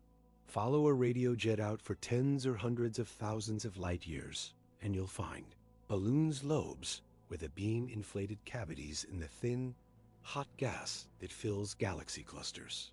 That's not a metaphor. X-ray maps literally show holes in the gas with bright rims where the jet shoved material aside. Tally the energy it takes to blow those bubbles, and you end up with power outputs in the 10th to 10-watt range maintained for millions of years, staggering numbers that, translated to city planning, mean the central engine's feedback keeps the core from cooling into a runaway starburst. One astronomer once called these engines thermostats with attitude, and it sticks. When the gas tries to condense and fuel a baby boom, the engine heats and stirs it. When things get too quiet, the fuel sneaks back and the lights come on again. Over cosmic time, that push-pull sculpts how big galaxies grow. Because the universe likes to brag, the high throttle phase isn't subtle. In the deep past roughly 10 billion years ago, the sky was lousy with quasars. There was more cold gas to feed the cores. Galaxies were colliding more often, and mergers dumped fuel into the center, like someone knocking over a tanker. That era's glow is why a decent telescope can pick out quasars from halfway across. The visible universe, a nucleus radiating with the power of 1 trillion suns, is not shy. Today, we live in the afterparty. The food is scarcer, the biggest engines nap more, and the loudest beacons are rarer. That doesn't mean the physics changed. It's just the supply chain. If you want a black hole's weight in these rowdy systems, you can't track individual stars. Too bright, too far.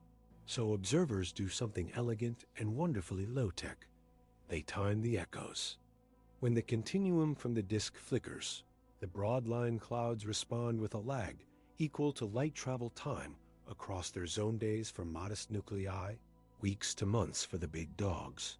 Measure that lag, and you've measured a radius. Combine the radius with the gas speed you read off the line width, and you have a dynamical mass estimate with nothing fancier than bigger orbit, slower response logic. It's called reverberation mapping, and once you calibrate it on a few local cases where you do trust the geometry, you can apply it to distant, brighter systems and build a mass census. There's poetry in the fact that a galaxy the size of a city on the sky can give up a central mass through timing alone. It's the astrophysical version of clapping once and listening for the room. Those masses don't float alone. They sit on a tight relationship with the host galaxy's central bulge. Take the typical speed of stars randomly buzzing around in the bulge, and it predicts, with suspicious neatness, the mass of the black hole in the middle. No one thinks there's a little accountant down there reading off numbers. It's just the fossil record of coevolution. Feed the center, and it pushes back. Build the bulge, and you inevitably fed the center somewhere along the way. The CEO's weight and the cafeteria size correlate is a joke I've stolen twice already, and it keeps being funny because the plot keeps working. It's not perfect dwarfs and oddballs misbehave, but as a first-order rule, it's eerie. Not every outflow is a showy jet. Some engines launch winds, broad absorption lines chewing chunks out of the spectrum at speeds up to 1/10 of light speed, sometimes more. Those winds carry momentum and heat into the surrounding gas, sometimes triggering star formation on the compressed rims of cavities, sometimes quenching it by keeping clouds warm and lazy. You can watch galaxies wearing the consequences like weather patterns, rings of fresh blue stars, marking where the blast ran out of steam, central dead zones where the push won too many rounds. The truth here is cheerfully messy feedback can both make and break. Stars depending on where and when it hits, and the sky refuses to pick one romantic narrative. Pull on any of these threads, and you land in the open questions that keep the espresso budget high. Are the most powerful jets truly a sign of high spin, or is the amount of magnetic flux that piles up near the horizon the real kingmaker? Do some engines enter a magnetically arrested state, where the field gets so strong it chokes the flow and channels everything into a rigid, long-lived jet? When a nucleus flips from radio loud to quiet, is it pure supply change or a geometry flip in the inner flow? There are beautiful models for each mood, and the sky, politely but firmly, is making us arbitrate with polarization maps, timing, and multicolor light instead of slogans. The variability is its own character in this bar. Quasars don't hold a steady note. They waver on timescales from days to decades. Sometimes the broad lines vanish and reappear, changing look, behavior, which sounds like magic until you remember that a small throttle change in the inner disk can starve the broad line clouds of ionizing light, and dust can wander in front of the core like a clumpy theater curtain. A fix is rarely a new force of nature. It's geometry, weather, and supply. But the fact that the mood swings are visible across human timescales is a gift. You can literally watch a nucleus go from loud to muffled and back over a graduate student's career and argue, with data, about whether the curtain moved or the lamp dimmed. Since you're officially a regular at this bar, here's a curveball that's more clever than flashy. Sometimes gravity itself turns a quasar into a tool by splitting its light into multiple images on the sky gravitational lensing by a foreground galaxy acting like imperfect glass. Because the paths have different lengths, flickers in the quasar's core arrive at slightly different times in different images. Those time delays aren't just cute. They carry geometry of the whole route the light took through the expanding universe. Measure them cleanly, model the lens mass honestly, and you've got another way, completely independent of candles, rulers, and sirens, to get at the current expansion rate. The fact that one over-caffeinated black hole can help arbitrate a cosmic argument is the kind of petty, wonderful detail that keeps this field fun. If you prefer smaller, closer clues, nature will indulge you with microlensing. Little stars in the lens galaxy act like tiny, magnifying glasses and briefly boost parts of the quasar's disk more than others. Track those boosts over time, and you can infer the size of the ultraviolet emitting region in the disk.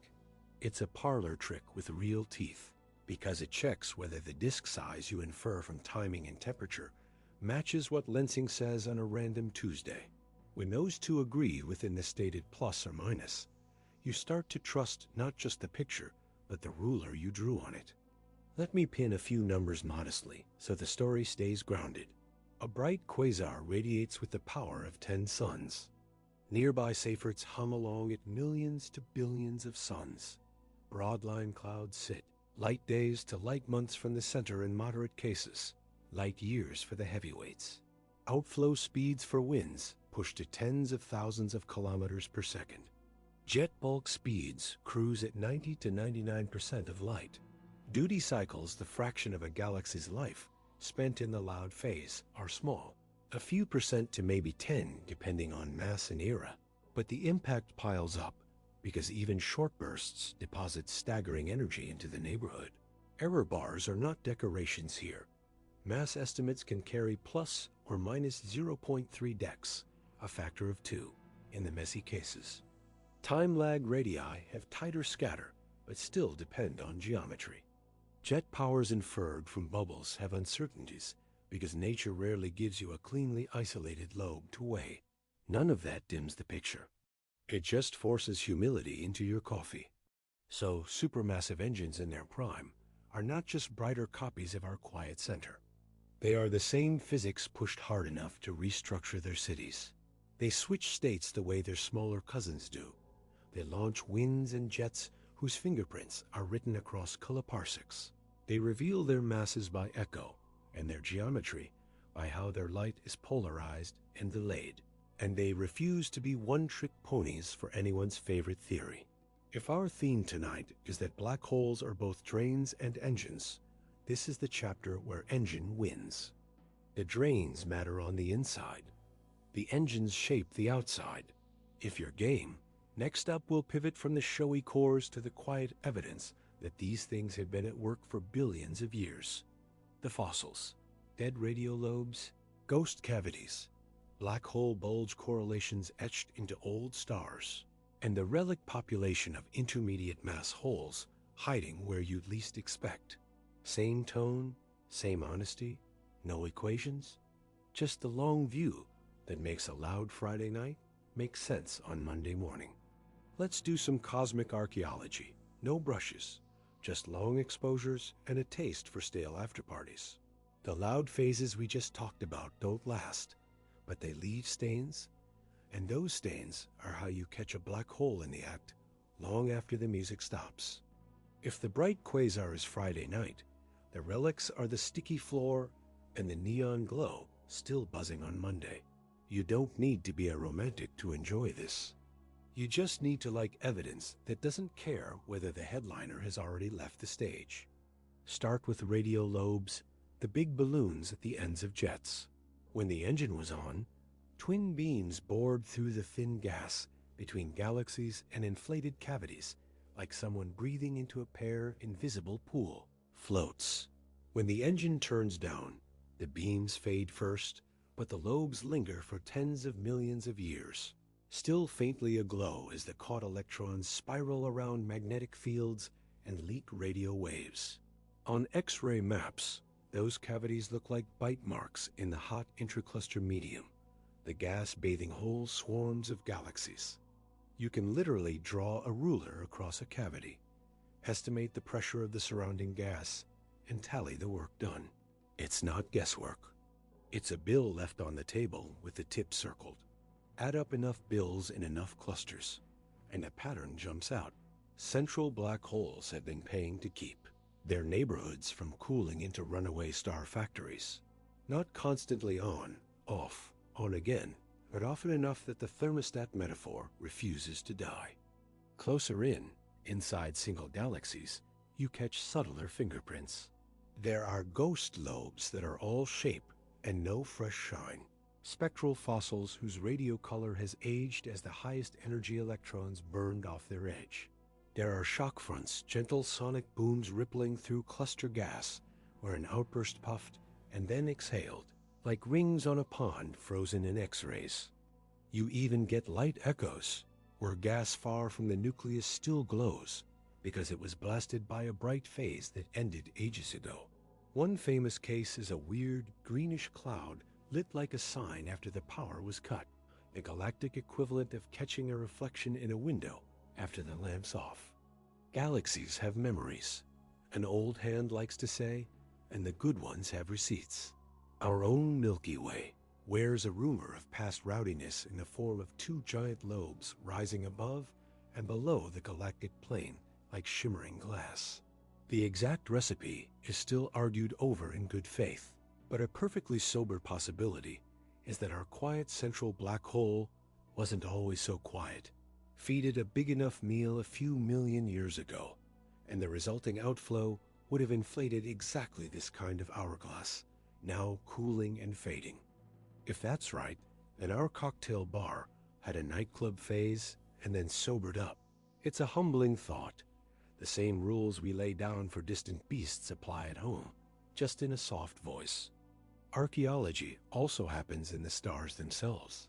Galaxies that had their gas heated and stirred too often by central feedback tend to slide from blue, the color of short-lived, massive stars, to red, where older, cooler stars dominate. You can see whole populations migrating in the color-brightness plane across cosmic time. And while there are a dozen ingredients in that stew, mergers, environment, simple gas exhaustion, the presence or absence of a rambunctious nucleus is one of the louder ones. Look at big ellipticals in clusters, and you find red and dead systems that still bear the ghost cavities in the surrounding gas. The story writes itself. Feed the core pushes back, the galaxy coasts. Black holes regulate star formation. Sounds grandiose until you realize it's just a shorthand for a very specific energy budget that didn't go to waste. Then there are the wallflowers, intermediate mass black holes, the awkward middle children between the stellar-sized crew and the supermassive royals. If supermassives grew from seeds, some seeds should have survived in the wild, hiding in dense star clusters or the outskirts of small galaxies. Catching them is a bar game with too many house rules. Sometimes you spot an off-center X-ray source, too bright for a regular stellar remnant and too dim, too shy, too misplaced for a galactic core. Sometimes you catch a flicker that looks like a tiny quasar living in a dwarf galaxy that has no business hosting a dragon. And sometimes what looks like a mid-weight black hole is just a regular one in the middle of a wild, Super Eddington binge, punching above its weight like a bar singer with a stadium voice. The jury is still out in many cases, but the pattern suggests there's a middle class, and that it matters for how the giants got their start. The mergers we hear with gravitational waves will help here, but their sweet spot today is the lower weight range. The heavier crowd, the million to billion sun monsters, hum at frequencies too low for ground instruments. You want a space-based ear to catch the slow bass of a small star or black hole spiraling into a supermassive one. An extreme mass ratio in spiral that plays like a years-long whistle. Those will be archaeological gold. The wave encodes the detailed shape of spacetime near the horizon, and the timing tells you how often dense stellar neighborhoods feed giants one pebble at a time. Listen long enough, someone said, and the city maps itself. Fossils don't only record feasts, they record fights. Remember the recoil kicks from black hole mergers?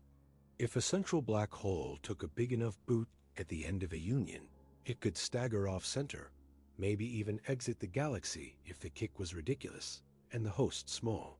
The smoking gun would be a bright nucleus offset from the galaxy's heart, or a displaced disk of gas ionized by a light that has now moved on, or broad emission lines sliding relative to the host stars, like a soloist playing in a different key. There are candidates in the literature that make people argue in friendly, caffeinated tones. Whether or not those specific cases hold up, the mechanism is too clean to ignore. Some galaxies will be caught with their engines mid-wobble, and the after-effects off-center activity, asymmetries in the central star distribution, will be part of the fossil record. Even the quietest cores report in if you read them right. The stars in a galaxy's bulge carry the imprint of past disturbances in their motions. If the central mass grew quickly, you get a distinctive cusp where stellar speeds and densities climb. If it grew more gently or late, the distribution looks different. Pair those kinematic fossils with the black hole bulge correlations we bragged about, and you've got a cross-check. The engine's weight fits the bulge's bustle. The CEO's weight and the cafeteria size correlate. We keep joking, because humor is how you forgive a field for repeating the same plot at every conference when the plot still works. There's a quieter fossil I love because it's sneaky. Ionization cones. When a nucleus was bright, it lit up gas along certain directions, usually the open ends of that dusty donut we talked about, like searchlights. The nucleus can dim, but those cones of excited gas take time to relax. Catch them in a galaxy whose core looks asleep and you've got a smoking gun. The light was on not long ago in galactic terms. It's like walking into a room that smells like coffee, even though the pot's empty. Changing look nuclei are the up-tempo version of the same story. Some engines flip from loud to quiet or back again on human timescales, and you can watch the cones brighten and fade in response with a built-in delay. That lag is the light travel time, which is the universe's way of leaving the timestamps in plain sight. All of this relic hunting comes with cautions, and the cautions are part of the fun because they keep you from turning every smudge into a ghost. Radiolobes can be powered by aging star formation, as well as jets if you're not careful with the spectrum. X-ray cavities can get muddied by sloshing cluster gas that's doing its own drama. Off-center activity can be a minor merger pretending to be a kit-to-black hole. Intermediate mass candidates can be overeager stellar remnants in costume.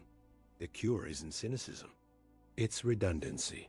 Map the same object in radio, X-ray, optical, and infrared. Check polarization to see if fields are lined up like jets expect. Measure time delays to make sure echoes echo, and let the pieces that agree define the story. Or as a mentor of mine likes to growl, boring is beautiful. If it survives boring, it's real. Numbers keep us honest, even when we're telling ghost stories, so hold a few in your head. Radio lobes in big systems stretch tens to hundreds of thousands of light years and can hang around for tens of millions of years. The energy to inflate a cluster cavity is the kind of number you write as 10 to the something silly, but translate it, and you're talking about this sun's total output integrated over millions of centuries, dumped into a single region. Ionization cones can extend for thousands of light years and linger for tens of thousands after the lamp dims. Red and dead galaxies earned the name over billions of years. Not Tuesdays, but their deadness still wears the fingerprints of central outbursts that lasted mere percent-level slices of their lives. Duty cycles are small. Consequences are not. If there's a moral in the archaeology, It's the same one we've been mumbling with a grin since the first. Round. Black holes are simple where you'd expect complexity, and messy where you'd hope for a slogan. They're simple on the outside mass and spin. That's the kit, and they're messy in their interactions. Because galaxies are weather, not machines. The fossils teach you patience. A lobe is a decade-long thesis. A cavity is a map the size of a city. An ionization cone is a postcard from a party you missed. But stack those postcards, and you get a diary thick enough to trust. Next, I want to bring the archaeology back to the human scale again. How we actually measure these moods with timing tricks. How polarization gives away magnetic choreography. How microlensing and echoes and tiny shifts in color let you draw a ruler on a picture no one can touch. You've already met the characters. Now we'll watch their signatures in motion and turn bar talk into diagnostics. You could scribble on a napkin and then defend in a room full of people who sharpen pencils for a living. Let's roll up our sleeves and talk about how we actually know any of this, because the universe doesn't hand out name tags. What we call a black hole doing a thing is really a stack of tiny, boring, beautiful measurements that survive being bullied by people who live to bully data. Start with time, because time is the cheapest ruler in astronomy. If the central light wobbles and gas farther out answers a beat later, that delay is just light travel time. In practice, you watch the continuum from the inner disk twitch. Then, days or weeks later, the broad emission lines breathe in and out. A delay gives you a distance. The width of the line gives you a speed. Distance times speed squared divided by gravity is a mass, written on a napkin with coffee rings. Do that for 100 nuclei, and you've built a mass scale out of nothing but flicker and echo. Same trick, different band. The dust farther out warms up and re-radiates in the infrared with a lag that maps the inner edge of the dusty donut. Now you've drawn two rings, the gas on the inside, the dust on the outside, using nothing but a stopwatch. Slide from timing to tone, and you get the power of a fingerprint. Hot iron in the inner disk leaves a spectral line around 6 to 7 keV that in a calm world would be narrow. Near a black hole, it's anything but calm. Gravity drags the energy down, motion skews it, and the line turns into a broad, lopsided smear with a red wing that only curved spacetime could love. Fit that shape, and you read off where the inner edge of the disk sits. If the edge is closer in, the hole is spinning faster. If it's farther out, lazier spin. Stack how the line is shaped with how the line's brightness lags the continuum by a few light minutes, and you've got geometry and distance singing the same verse. On good nights, you catch the line responding at different energies with different delays, the hard bits echoing sooner, the soft bits later, like hearing the room's dimensions from how the clap bounces off the walls. Polarization is the quietly devastating cross-check in this game. Light is a wave, and waves have a direction they like to wiggle. Magnetic fields comb that wiggle. Near a black hole, the fields in the inner flow give the wiggle a preferred angle, and as the plasma orbits, that angle swings. Watch those swings in the infrared around a flare, and you can literally see a hotspot complete lapse just outside the last stable orbit. The polarization angle nodding along like a metronome. At higher energies, polarization tells you whether the corona above the disk is puffy and sandwich-like or compact and beaming downward. Because each geometry imprints a different pattern, even the space between us and the core leaves a mark. A chunk of ionized gas rotates the polarization angle by an amount that scales with wavelength squared. The heavier that Faraday rotation, the more magnetized the stuff is. Measure it and you've weighed invisible fields without touching them. If you want to draw a circle around the hole itself, you need a telescope the size of Earth, which sounds like a joke until you remember we can link dishes scattered across the planet and make them behave as one. That's very long baseline interferometry, and it does something very specific for a living.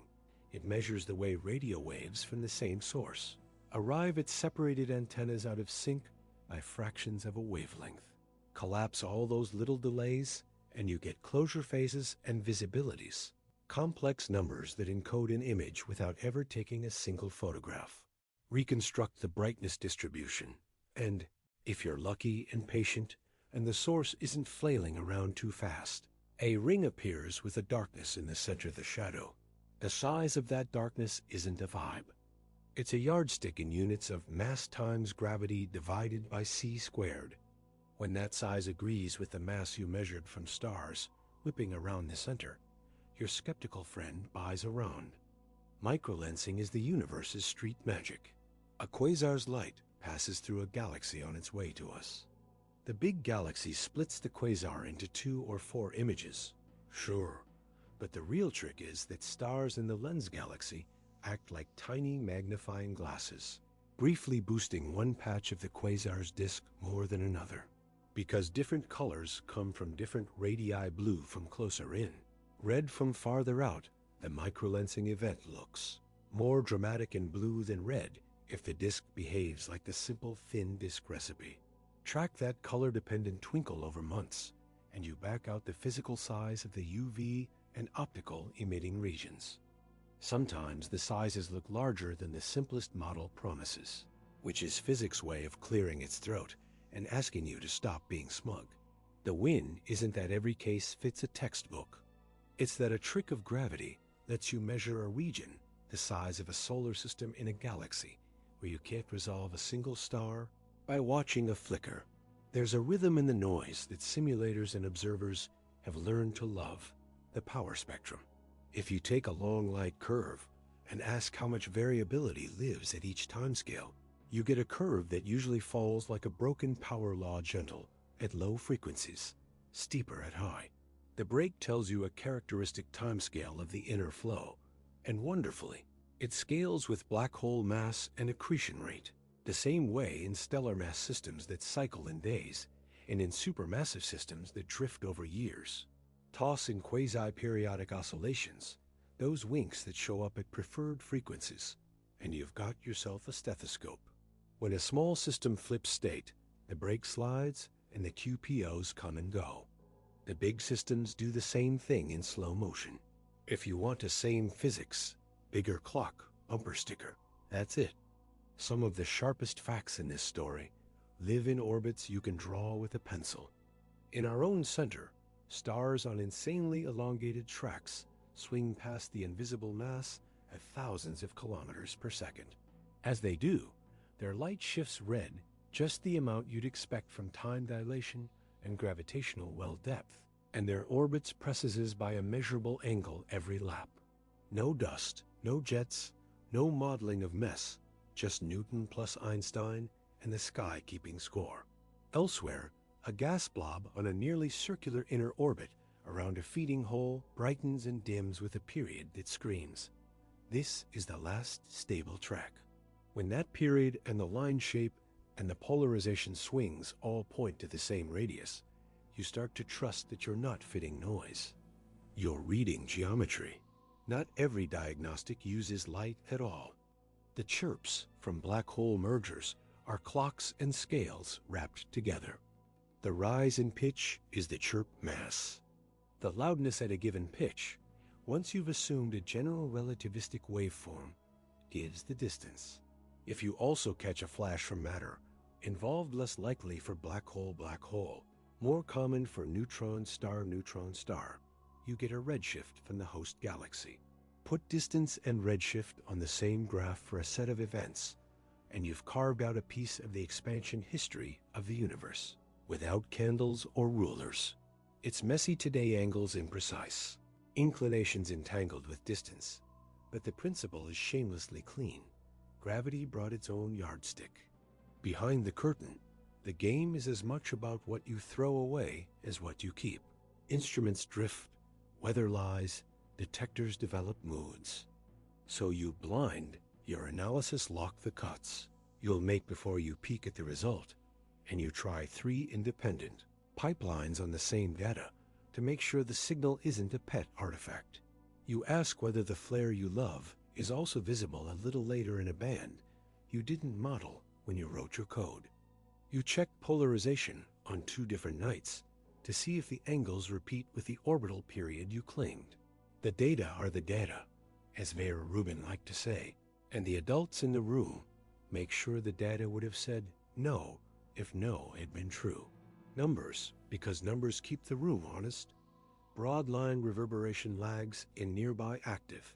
Nuclei are routinely measured at a few dozen days with uncertainties of order 10%. Iron line reverberation delays can be light minutes in stellar mass systems and light hours in smaller active nuclei. Polarization swings in Sagittarius A, asterisk flares complete in tens of minutes, consistent with orbital radii of a handful of gravitational radii. Microlensing size estimates for UV-emitting regions in quasars commonly land at tens of light hours, with factor of 2 error bars you can't wish away. Power spectral breaks in X-ray binaries drift from fractions of a hertz to tens of hertz as the flow flips states, while supermassive cousins show analogous breaks at microhertz to millihertz, stretching the same pattern across 8 orders of magnitude in mass. None of those are tattoos. They're measurements with plus or minus that anyone can argue about as long as they bring their own plots. Every technique has its blind spots, and the get-out-of-jail card is never one method. It's overlap. If the image says ring this big, and the stars say mass that big, and the line shape says inner edge here, and the polarization swings match, lap time there, you're allowed to exhale.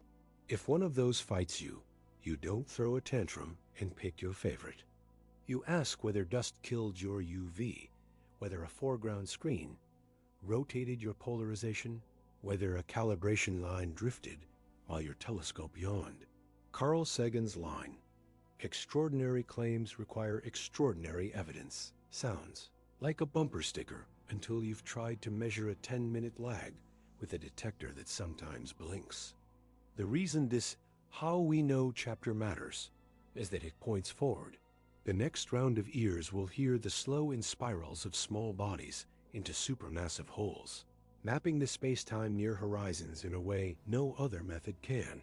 The next round of eyes will push polarization into the X-ray band routinely, turning vague sketches of corona geometry into floor plans. Timing will keep its crown because flicker is cheap and every engine flickers. And the bar rule we've been living by won't change. A claim worth keeping is the one that looks smaller and truer after you try to break it. All right, let's walk right up to the part of the story that turns even sober physicists into poets and arsonists. What a black hole does with information. Don't panic, I'm not going to drop equations on your lap. Think of information as the full gossip about a thing, not just its weight and temperature, but every microscopic detail that makes it exactly what it is. A piano and a pizza can weigh the same. Information is the recipe and the sheet music. The weirdness starts because, from the outside, a settled black hole looks offensively simple. 2 numbers, maybe 3 if you insist on electric charge. Mass and spin run the show. Black holes have no hair, John Wheeler cracked, meaning the exterior doesn't keep your details. Drop in a piano, drop in a pizza, wait a beat, and the outside only tells you the hole got heavier and maybe spins a little faster. The rest of the story looks shaved off. Now add the slow whisper Stephen Hawking made famous. Black holes aren't perfectly black. Quantum fields near the edge mean the horizon glows, ridiculously faint for big holes, like a charcoal ember in a snowstorm. Temperature? For a hole, the mass of the sun, it's on the order of 60 nanokelvin. That's 0.000006 degrees above absolute zero. For the monsters in galaxy centers, it's far colder than the background of space itself. The universe bathes them in a warmer bath than they radiate. Translation: they do evaporate in principle, but on timescales with more zeros than anyone should say out loud. That glow matters because it makes the black hole a physical object with a temperature and an entropy nerd speak for how many microstates could be hiding under this calm exterior. Here's the plot twist that still keeps conferences caffeinated. If the glow is just random thermal light with no hidden correlations, then the information about what fell in is gone for good when the hole finally wheezes its last. Quantum mechanics hates that. Information is physical, Rolf Landauer used to say, and quantum rules treat it as something that should evolve, not vanish. So we have a standoff. On one side, the outside of the hole says, "I'm simple." On the other, quantum theory says, simplicity is not destruction. You can run from that tension for only so long before it follows you home. The grown-up move is to look for a bookkeeping trick honest enough to make both sides happy. The first clue was already hiding in plain sight. The entropy, the capacity for information of a black hole scales with its surface area, not its volume. That is obnoxious and beautiful. Most things get more complex as you make them bigger in 3 dimensions. Black holes act like their interior is summarized on a 2-dimensional skin. That hint grew into a broader hunch called holography, the idea that, in the deepest sense, a volume of space can be fully described by degrees of freedom living on its boundary, like a 3D scene encoded on a 2D film. Don't take the metaphor too literally. No one's projecting a movie on the sky. But the math version of that idea has passed so many hard tests in toy universes that people started to suspect it isn't a party trick. If the universe really does its books on surfaces, then a black hole's no-hair exterior might still be a wildly capable ledger. And the whisper of radiation we call Hawking light could carry subtle correlations, tiny fingerprints that, in principle, return the information without breaking quantum rules. Not quickly, not kindly, but not destroyed. That's the polite picture. There are ruder ones, and they're worth saying out loud so you recognize them when someone throws them at you over a drink. One rude idea is the firewall. If quantum entanglement, the spooky connection that keeps particles' properties correlated, can't be satisfied both inside and outside the horizon, then maybe the horizon isn't locally boring after all. Maybe you hit a searing quantum wall as you cross. That would save information, but kill nothing special at the horizon, which is one of gravity's favorite habits. Another proposal replaces the smooth interior with a fuzzball, a tangled lump of stringy microstates that fills what you thought was empty. Yet another says, forget drama, keep the horizon calm, but give the whole soft hair, extra low energy degrees of freedom on the surface that carry information out like a watermark in the outgoing glow. The fact that smart people are willing to fight for each of these tells you the problem is honest, not a PR stunt. The horizon is either perfectly dull and the information sneaks out in correlations we barely know how to calculate, or it's not perfectly dull, and that dullness was an approximation that breaks at the quantum level. Pick your headache. Let's keep a hand on the bar and anchor with numbers so we don't float away. The sheer information capacity implied by the area law is bonkers. For a garden-variety stellar black hole, the entropy is around 10 to the 77 in natural units. For the 4 million solar mass lump at our center, it's on the order of 10 to the 90. That's not bits on a hard drive in any straightforward sense, so don't picture USB sticks. It's a measure of how many microscopic arrangements could add up to the same smooth outside. The horizon is a terrifyingly good compressor.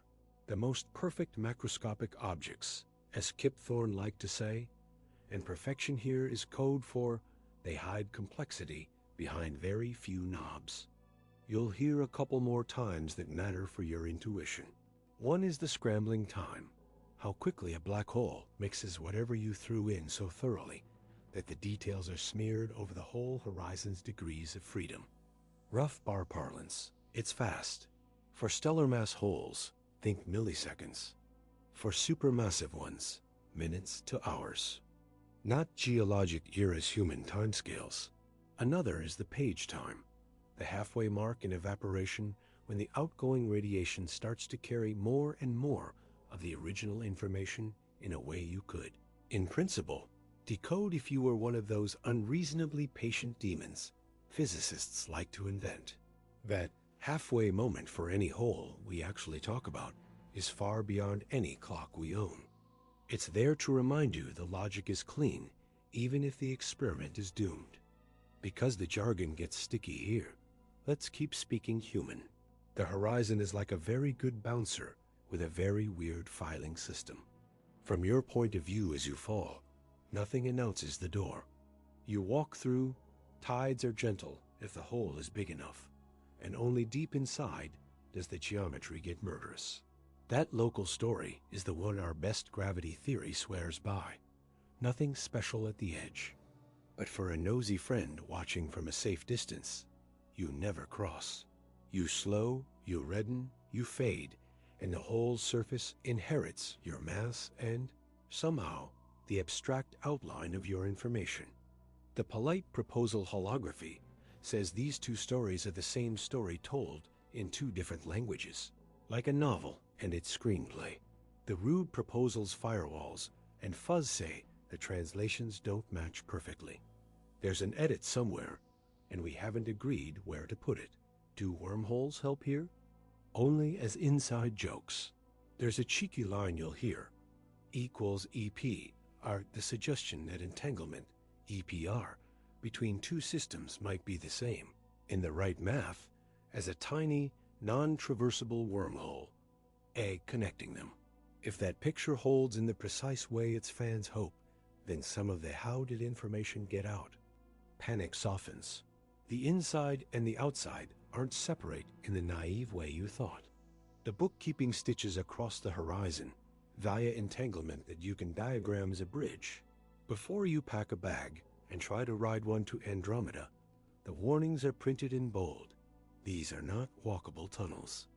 They're diagrams of correlation. Still, they push the culture toward a common peace treaty. Gravity and quantum theory are not enemies. We're the ones who haven't learned their shared grammar yet. Here's the line where I tell you what's firm and what's flirting without putting it in brackets. Firm. Outside the horizon, the geometry behaves exactly as the simple mass and spin picture says. Time dilates, light bends, orbits precesses, rings show up the size they should. Firm.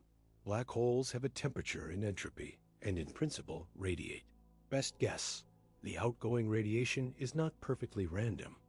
It carries whisper-level correlations that, over obscene times, encode the information about what fell in, keeping quantum rules intact. Best guess also, for any hole you and I care about, none of this matters observationally because the timescales mock us. The glow is colder than space, and the half-finished poem will outlast the galaxy. Speculation with a straight face. Horizons might not be perfectly dull at the quantum level.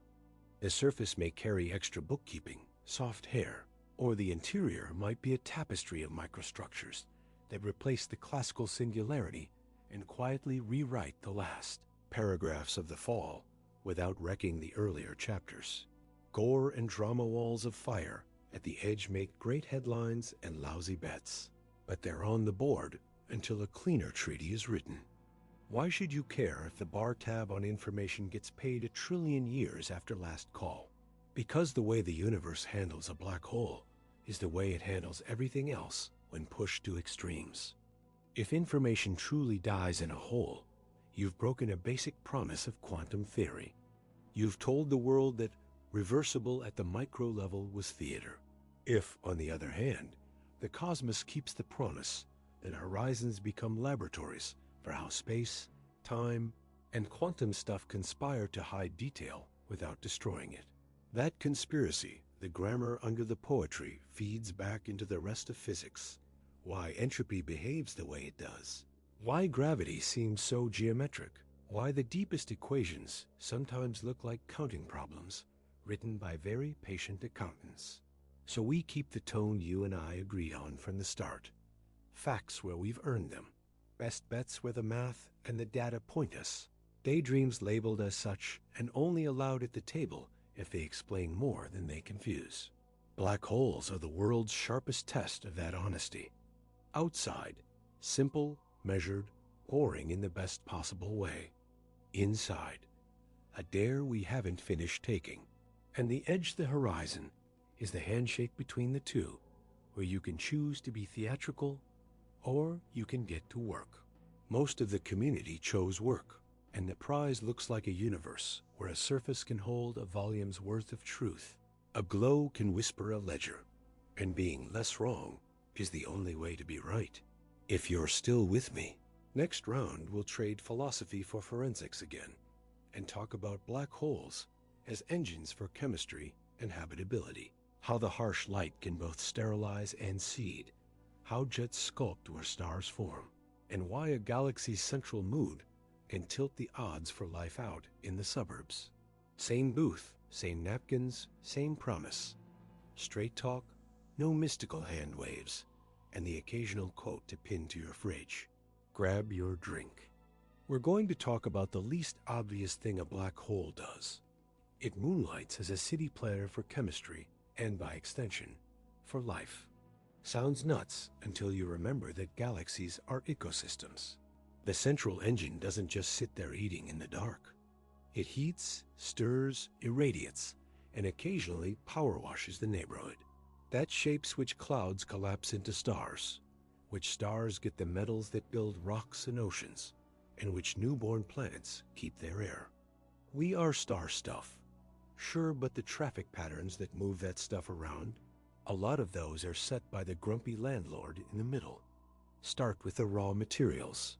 Heavy elements, carbon, oxygen, iron, all the good kitchen spices, are forged in stars and blown out by supernova. But a spice rack isn't dinner unless someone mixes it into the soup. The outflows from an active nucleus winds at a few thousand kilometers per second. Jets near light speed do the stirring. They sweep metal-rich gas out of the core, loft it above the disk, and let gravity rain it back down in different districts. Over tens to hundreds of millions of years, that recirculation evens out the lopsidedness that star formation alone would leave behind. The result is simple to say and hard to achieve without a central engine. More neighborhoods end up with enough metals to build rocky planets and atmospheres. If you want a picture in your head, think of the black hole as the city's subway. You don't make the people. You just move them fast enough that the whole place actually functions. The same engine that stirs can also knead. Jets and winds don't only heat. They compress. When a narrow jet barrels through a lumpy medium, it slams into clouds and overpressurizes them. Some clouds get shredded. Others hit the Goldilocks zone and collapse, lighting up strings of young stars along shock fronts like streetlights flipping on. Zoom out, and you get rings and arcs where star birth turned on because feedback poked the gas. Thermostats with attitude. We called these engines earlier. Here the attitude is constructive. Whether the net effect is make or break depends on timing, geometry, and fall, a reminder that galaxies are weather, not machines. Now, chemistry gets twitchy around bright cores, and for good reason. A quasar-phase nucleus floods its surroundings with ultraviolet and X-rays that tear molecules apart. Within a few parsecs, that bath is harsh enough to strip hydrogen from dust-grain ices, knock electrons off atoms, and generally make a mess of fragile stuff like water and complex organics. Protoplanetary disks too close to the action can have their outer layers boiled away. A young solar system in that splash zone might lose its chance to grow big, wet worlds. Slide out to a few tens or hundreds of parsecs, and the story softens. There, the same radiation that breaks bonds also drives reactions by freeing electrons and warming dust, which can speed assembly lines on grain surfaces. Molecules like CO and HCN hang on, reform, and even flourish in shielded pockets. Observers see them lighting up circumnuclear disks that live uncomfortably close to the beast. The vibe is less sterilization and more tough love, ugly at the edge, surprisingly resilient a little farther out. On galactic scales, the central mood affects where planets even get the chance to launch. When the engine runs hot for long stretches, it stirs and heats the inner kiloparsec so much that gas refuses to settle into star-forming clouds. Fewer stars born, there means fewer new planetary systems in the core. Farther out, beyond a couple of kiloparsecs, the thermostat's reach is gentler.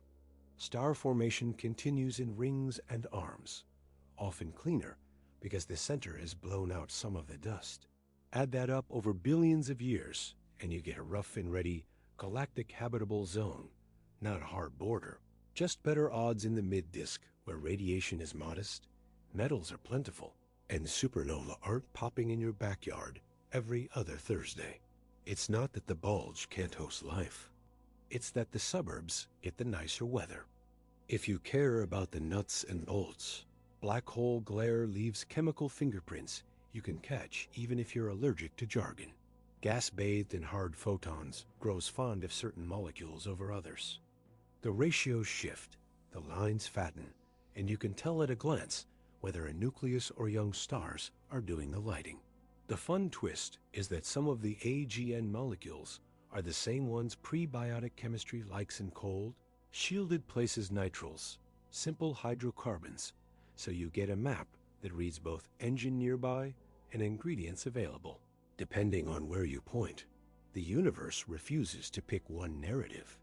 It gives you both and dares you to separate them carefully. Cosmic rays, the little bullies of the galaxy, also report to the central boss. Jets and shocks accelerate particles to stupid energies, and those particles roam, ionizing gas and catalyzing reactions in dark clouds. Too many rays, and you chew up atmospheres and make biology's life miserable. A moderate drizzle, and you goose the chemistry just enough to help complex molecules form on dust grains, the way lab lamps kickstart reactions in beakers. The dose makes the poison. A galaxy with a mildly active core might actually get more chemical diversity in its clouds than a galaxy where the center never wakes up. That's not a claim that black holes seed life. It's the more boring, stronger line. Engines change the reaction rates, and reaction rates decide what building blocks are cheap. What about actual habitability? Can a bright phase strip a young Earth's air? If you live inside a few tens of parsecs during a quasar-level tantrum, the extra UV and X-rays can erode atmospheres faster than they can be replenished, especially for small planets with weak gravity and no magnetic field. Push out by a factor of 10, and the effect drops like a bad punchline. Duty cycle matters more than drama. A city that spends 1% of its life in loud mode gives most planets time to grow and repair. A city that's loud half the time is a harsher landlord. Our Milky Way plays nice. The central engine napped for most of the last few million years, and when it sneezed, it was closer to a fountain than a fire hose. Good news for anyone trying to keep a stable climate in the mid-disk. There's a quieter link between engines and habitable worlds that people undersell because it isn't sexy. Mixing.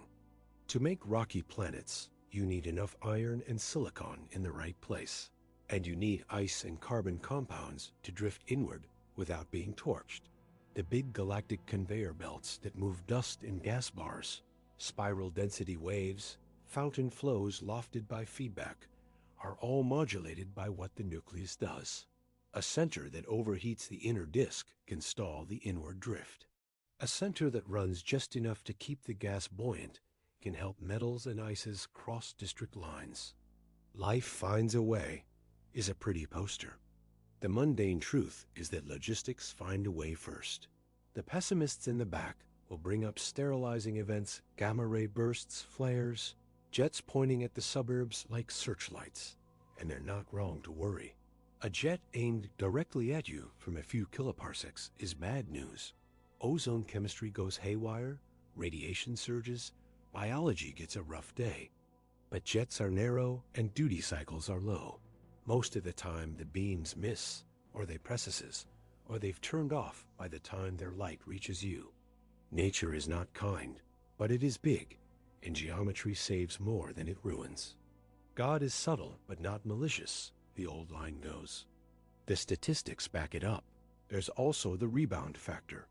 When a nucleus calms down after a loud phase, the gas it shoved out cools and rains back in from above the disk, cold and clumpy.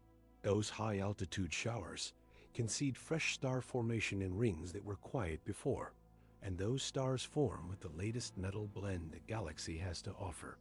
New planets built from that stuff start life with richer inventories. In a rough, slow-motion way, feedback cycles are how a galaxy keeps upgrading its pantry. If you want one number to hold while we argue flavor, hang on to this. Engines that look on in a human lifetime still spend maybe a few % of a galaxy's age in that state. The rest is hum, flicker, and nap. That single fact rescues habitability from drama. Most places, most of the time, see background radiation and the usual supernova gossip, with the core's influence arriving as seasons, not apocalypses. The places that do get walloped are either unlucky or too close to the stage. Move out a few kiloparsecs, and it's weather, not war. I'm not selling you a fairy tale where black holes sprinkle life like pixie dust. I'm selling you a more interesting truth. The engines that threaten also enable. They mix the metals that make rocks and hemoglobin. They herd the gas into collapse where new suns and disks can form. They light and unlight chemistry in ways that change the price of the molecules biology loves. They police the central thermostat so the city doesn't overcool and choke on its own breath. Nature is under no obligation to be gentle, we said earlier. It isn't, but it is consistent enough that you can learn the rules, and generous enough that, in the right districts, those rules favor complexity. Next round, let's pull on a different thread. The edge cases and the oddballs intermediate mass suspects hiding in star clusters, wandering off nuclear engines, black holes that look kicked, and the quiet possibility that some galaxies are full of mid-weight drifters changing the local weather in ways we're just now learning to see. Same bar, same tone, no eye glaze. If there's a wild idea, it earns its seat by paying the bill in data. If the big city engines are easy to spot and the quiet neighborhood heart is familiar, the real fun lives in the alleys, the misfits and middleweights, the ones that don't sit where they should, the ones we catch with their name tags upside down. People lump a lot of these under one umbrella intermediate mass black holes, or IMBHs if you want to sound like you've been here before. That just means anything heavier than the leftovers of a single star and lighter than the monsters in galaxy centers. A few hundred to a few 100,000 suns is the vibe. Why we care is simple. If supermassive black holes didn't appear by magic, they had to grow from seeds, and some of those seeds ought to be out there still, wandering or hiding in places no one thought to check when the field only had eyes for giants. The smoking guns are never as clean as a headline. In a globular cluster, a dense ancient ball of stars, an IMBH, would tug a little harder on the inner crowd. You'd expect stellar speeds to creep up toward the center, and you'd expect the starlight profile to get a bit cuspier, like a gentle bowl deepening into a dimple. Some clusters do show hints like that. The catch is that mass in dark remnants plain old neutron stars and stellar-sized. Black holes can mimic the same effect if they've sunk inward. So you push for more, proper motions of individual stars across the sky, not just line-of-sight speeds. Radio peeps that might betray a faint accretion flow. X-ray dribbles that flare in a way you can scale to a mass. Each piece is a nudge, and the honest sentence at the end is a lot like, "This one smells like an IMBH, unless our dark remnant stew is heavier than we think." It's less sexy than a trophy photo, and twice as satisfying when the pieces don't flinch after a few years of poking. In tiny galaxies, the game flips. Dwarfs shouldn't have the deep wells and busy histories that help grow giants. Yet a stubborn fraction of them sport off-the-shelf active nuclei little engines. Tidy broad lines, modest X-rays, sitting in centers that barely deserve the name. That's catnip for the seed story. If small galaxies can nurture 100,000 sun engines today, then the universe was making seeds long before the big cities finished paving their streets. The caution sign is bright. Some of those flashes come from star formation, pretending to be a nucleus, and some are binaries kicking up X-rays that a generous classifier would overcredit. But when the broad lines breathe in and out with a lag that screams, light days, not light hours, and the velocities have the right heft, it's hard not to grin. Middleweight engines may be common. They were just drowned out by the quasar chorus until we started listening for whispers. Ultraluminous X-ray sources, the bright little beacons off to the side in some galaxies, were, for a while, the poster kids for IMBHs.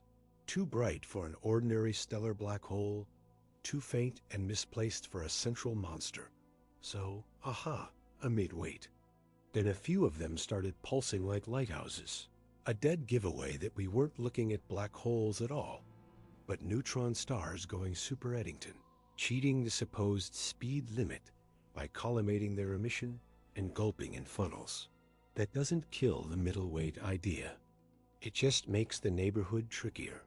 Some ULXs are almost certainly stellar lightweights in wild feeding frenzies. Others may be true midweights idling.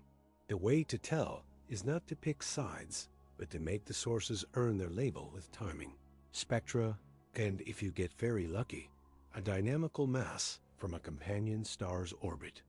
Now, the off-center weirdos? Galaxies merge. Their central black holes dance a slow waltz as dynamical friction, the drag from stars and gas, bleeds off their momentum. Sometimes the pair stalls, sitting a few hundred parsecs apart for longer than a news cycle, each accreting a bit and throwing a temper tantrum of its own. Those are dual nuclei not yet married, and they show up as two active cores in one messy galaxy, each with its own spectral quirks. Sometimes two sets of broad lines elbowing each other in the same spectrum. Spotting them is hard because dust loves mergers and the centers are a riot. But when you catch one clean, it's a postcard from the middle of a family reunion. Other times the merger finishes, the holes coalesce, and the newborn remnant catches a gravitational recoil kick. Think of it as the final clap of the wave, not being perfectly symmetric. Most kicks are modest. Some, in tuned configurations, can be brutal. A strong one can shove the remnant off the exact center, leaving it to slosh back on timescales of tens to hundreds of millions of years. While it wanders, it can drag a tight knot of bound stars with it, a hypercompact stellar system. Basically, a mini nuclear star cluster, leashed to a black hole, all of it marching to a slightly different drummer than the rest of the galaxy. You can find candidates by looking for bright, compact star clusters with suspiciously broad stellar absorption lines, the kind you'd get if a central mass is whipping the members around. Another tell is an active nucleus that's simply in the wrong place by a few hundred parsecs, or broad emission lines shifted relative to the host starlight, as if the soloist and the band disagree about the beat. Every case has boring alternatives, minor mergers. Odd gas flows, but the pattern has teeth. And the physics that launches the kick is too clean to ride off as a storyteller's flourish. There's a quieter class of wanderers that didn't need a kick to go nomad. When a small satellite galaxy gets tidally stripped, its stars smear into streams that arc around the bigger host, and its central black hole, if it had one, can be left riding the stream, like a tough kernel that didn't pop. Those off-nuclear drifters spend ages grazing on the thin interstellar medium as they roam the halo, maybe flaring now and then when a gas cloud is unlucky enough to get in the way. Soft X-rays, a bit of radio, a little bow shock where they plow through tenuous gas. That's the expectation. If you like detective work, this is the case for you. You watch for tiny wakes in stellar streams, like a canoe's ripple betraying a hidden rock. You cross-check with faint X-ray points that don't line up with any respectable star formation. You ask whether the kinematics of the stream show a kink at just the spot where a heavy, dark thing would torque it. None of these are fireworks. They're tells. Stack enough tells, and a wanderer stops being a rumor. Seeds are the part of the story where personality creeps in. One camp likes light seeds, relics of the first generation of stars in the universe metal poor, massive, short-lived, and builds giants by decades of mergers and meals. Another camp likes heavy seeds, direct collapse black holes born when a pristine cloud refused to fragment into stars and collapsed almost straight down, giving you 100,000 sun head start. The sky will sort them out if we give it time to talk. A heavy seed universe should be relatively generous with mid-weights and tiny galaxies today. A light seed universe might produce fewer, spikier survivors. Gravitational waves will be the judge with the least patience for our priors. A space-based ear that hears the slow and spiral of a small, compact object into a supermassive one. The extreme mass ratio in spirals the grown-ups call EMR will encode the exact shape of the space-time near the horizon like a groove in a record. A different space-based ear tuned to lower frequencies will hear mid-weight holes merging with each other at redshifts where light is a lousy messenger. If those songs play often, heavy seeds look good. If the playlist is sparse, light seeds and slow cookery win the round. No press release needed, just data. There's another corner where oddballs hide. Star clusters that got a taste of an engine and never quite settled. Nuclear star clusters, those dense, shining knots right in the hearts of many small galaxies, often share the stage with a black hole that's too small to dominate them dynamically.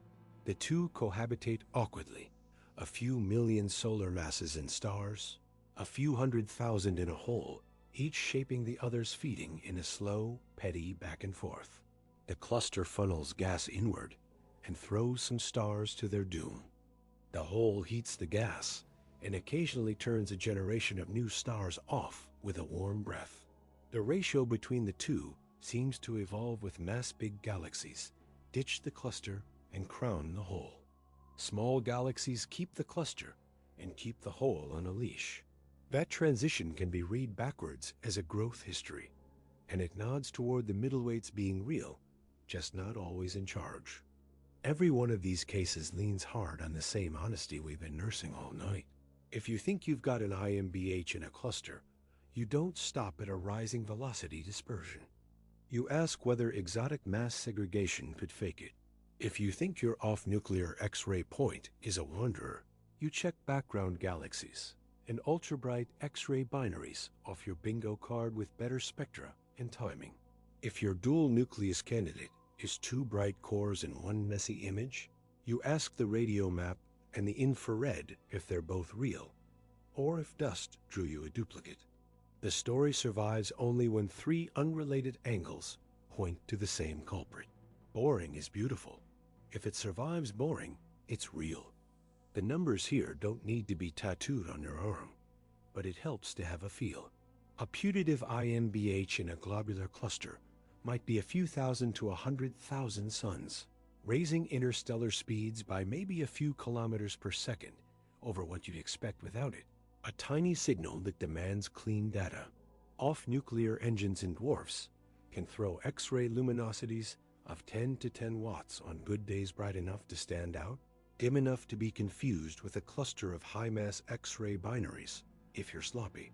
Recoil offsets can be a few hundred parsecs, with velocities of a few hundred kilometers per second. The bound star swarm around a kicked hole fits in a handful of parsecs, and looks like a compact, high-dispersion knot.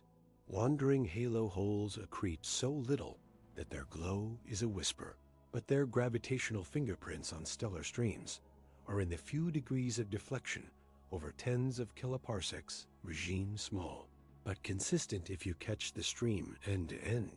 None of these are single-sip discoveries. They're slow drinks you don't rush. What I love about this alley tour is that it makes the whole black hole story feel less like a royal family tree and more like a census. There are toddlers, teenagers, aunties who never married, retirees who left the city after a bad merger, and a few couch surfers who show up in the background of other people's photos. The physics is the same: gravity, radiation, magnetic fields, a few clean limits, but the biographies are messy, eh? That's good news. A field with only archetypes stagnates. A field with misfits learns faster. If you're still game, the next round swings from misfits to maps. We'll imagine riding the slowest, most patient orbits there are, the ones that skim just above the edge and whisper their secrets for years in gravitational waves. And then we'll stitch that whisper to light the ultimate two-messenger date night. Same bar, same rules. And if somewhere in there, a wild idea shows up wearing too much cologne, we'll make it pick up the check-in data before we let it sit down. You know those friends who tell the same story every time, but change one tiny detail, and you can clock who they really are by that one change? That's what the slowest, closest orbits around a supermassive black hole do for a living. They circle for years just above the edge, whispering in gravity's base range, and the way that whisper slides and wobbles gives away the exact shape of spacetime down to the last wrinkle. We're talking extreme mass ratio in spirals, EMRIS. If you want to sound like you've been here before, we're a small, compact object, maybe a black hole a few times the sun or a city-sized neutron star, falls in toward a giant with 1 million to 100 million suns. The mass ratio is comical, 1 in 1,000,000 or so, which is exactly why the orbit is such a clean probe. The little guy rides the tracks, carved by the big one, and scribbles notes in gravitational waves the whole way down. What band is this whisper in? Not the chirps you've heard about that last a second in ground detectors. Those catch stellar mass pairs in the tens to hundreds of hertz. EMR is hum in millihertz one swing, every few hundred to a few thousand seconds. So you need a detector in space to get above Earth's shakiness. Picture 3 satellites flying millions of kilometers apart, trading laser beams, measuring changes in distance smaller than an atom's width. That's the vibe. In that band, a single EMR I can sing for months to years before the plunge. The slow drift in frequency and the way the phase processes forward, backward, sideways, because space-time is being swirled by the big hole's spin, carry the mass, and spin to percent-level precision. Or better if the signal is loud and long. Listen long enough and the city maps itself. A colleague likes to say, and it isn't poetry, it's bookkeeping. The tracks themselves are not polite circles. Near a spinning black hole, orbits tilt and nod because of frame-dragging spacetime being hauled around like coffee in a stirred mug. The pericenter closest approach precesses. The orbital plane precesses. Sometimes the path does zoom whirl, moves where it dives in, whips around the hole multiple times in a tight loop, and then zips back out for a breather before repeating. Each of those quirks moves the gravitational wave's pitch and phase by tiny amounts you can hear if your ear is patient. Stack a year of those tiny shifts, and you can ask an audacious question in bar language. Does the hole look exactly like the no hair, ideal mass and spin, setting all the multipoles, or is there a trace of a wrong-shaped quadrupole, a subtle bulge that shouldn't be there? If the waveform says perfect, score 1 for Einstein in the most hostile terrain we can reach. If it says off by a hair, then either new physics is tapping a glass, or the small body ran through gas, or a star cluster dense enough to tug the track off ideal. Either way, you've earned something that isn't a slogan. Because the universe is generous and cruel in equal measure, these slow and spirals often happen in messy neighborhoods. A gas disk near the center can drag on the small object, adding a tiny extra torque. A cluster of stars can jostle it. Resonances can lock the orbit into a rhythm for a while, and then pop. Those environmental nudges are usually feeble compared to gravity's main score, but over a year-long song, they add up to cents off pitch you can measure. That's not a bug. It's a probe. If the phase evolution says, there's a faint headwind, you just weighed the invisible gas. If it hiccups at a frequency that screams resonance, You just learned about the central star swarm. We're not going to need a microscope to do galactic forensics. We're going to need a metronome. The beauty of a space ear in the millihertz band is that it doesn't only hear EMRs. It'll catch the stately dance of supermassive black hole binaries months before they merge, the really big pairs, millions of suns each, in the run-up to their finale. That early warning is catnip for the rest of astronomy. Imagine knowing, with a window of weeks and a sky patch that tightens from hundreds of square degrees to maybe a few, that two galactic cores are about to collide. You park every telescope you can in that patch and watch for the glow to twitch, the disk heating, the jet precessing, the last gas clouds getting shocked. Two messenger date night. We've been calling it half-jokingly, because gravity will send the save the date and light will bring the cake. If a counterpart shows up and we can tie it to a host galaxy and measure a redshift, the wave's distance paired with that redshift is a standard siren, a clean point on the expansion curve of the universe. No candles, no rulers, just gravity doing its own accounting. One event won't settle old arguments about the current expansion rate. A dozen good ones might move the needle. If we pan to even lower notes, there's a different instrument entirely. The galaxy itself, used as a detector. Millisecond pulsars, dead stars spinning hundreds of times a second, are the most precise clocks nature issues. If a background hum of nanohertz gravitational waves from giant black hole binaries is sloshing through the Milky Way, it tugs on spacetime and shifts the tick-tock of these clocks in a correlated way across the sky. Time enough pulses over enough years, and you either see the correlated drift or you don't. The hum should be there because galaxies merge and so do their central holes. The exact loudness and tone tell you whether those binaries stall, how quickly dynamical friction and gas shepherd them in, and how often they coalesce. It's large-scale sociology from the laziest possible measurement. Just keep time and compare notes between stars. None of this is flip a switch and out pops truth. Space interferometers have their own weather. Laser links breathe. The arm lengths flex. Data streams carry instrument noise that throws tantrums. EMRs are notoriously hard to decode because the parameter space, which exact track is this, is huge. You don't search with a single template. You search with families of waveforms that include every sensible tilt, spin, eccentricity, and phase. Matched filtering lining up a candidate waveform with the data and asking how well they correlate is the hammer. But you still need the nails.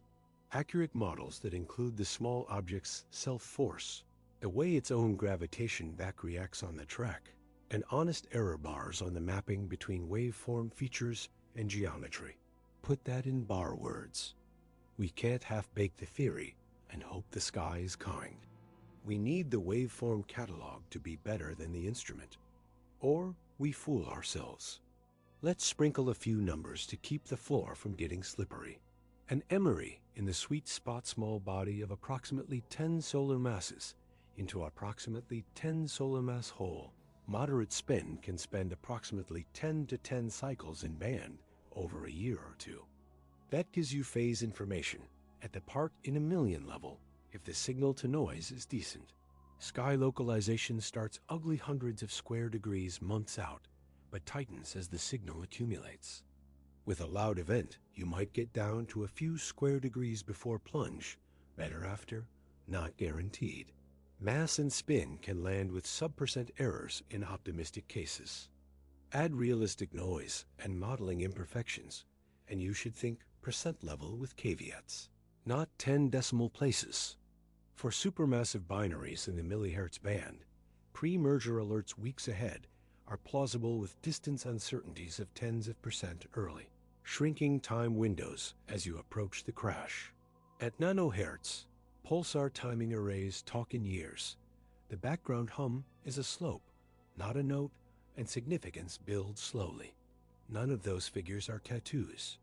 They're on the order of, with plus or minus that grown-ups argue over for sport. Now fold light back in, and the fun multiplies. If the small body in an EMR eye plows through a gas disk, you might get a periodic flicker in X-rays or infrared synchronized with the wave's beat. It won't be loud. The gas near supermassive holes is thin and easy to bully, but even a small repeating modulation is gold if it locks to the gravity clock. For the big binaries, expect the environment to stutter. Disk cavities carve and refill, jets wobble. Line profiles breathe as gas gets torqued. If a space ear tells you closest approach in T-10 days, you can watch those signatures in slow motion. And if nothing lights up at all, that's still an answer. The pair likely merged in a gas-poor core, ruled by stars rather than soup.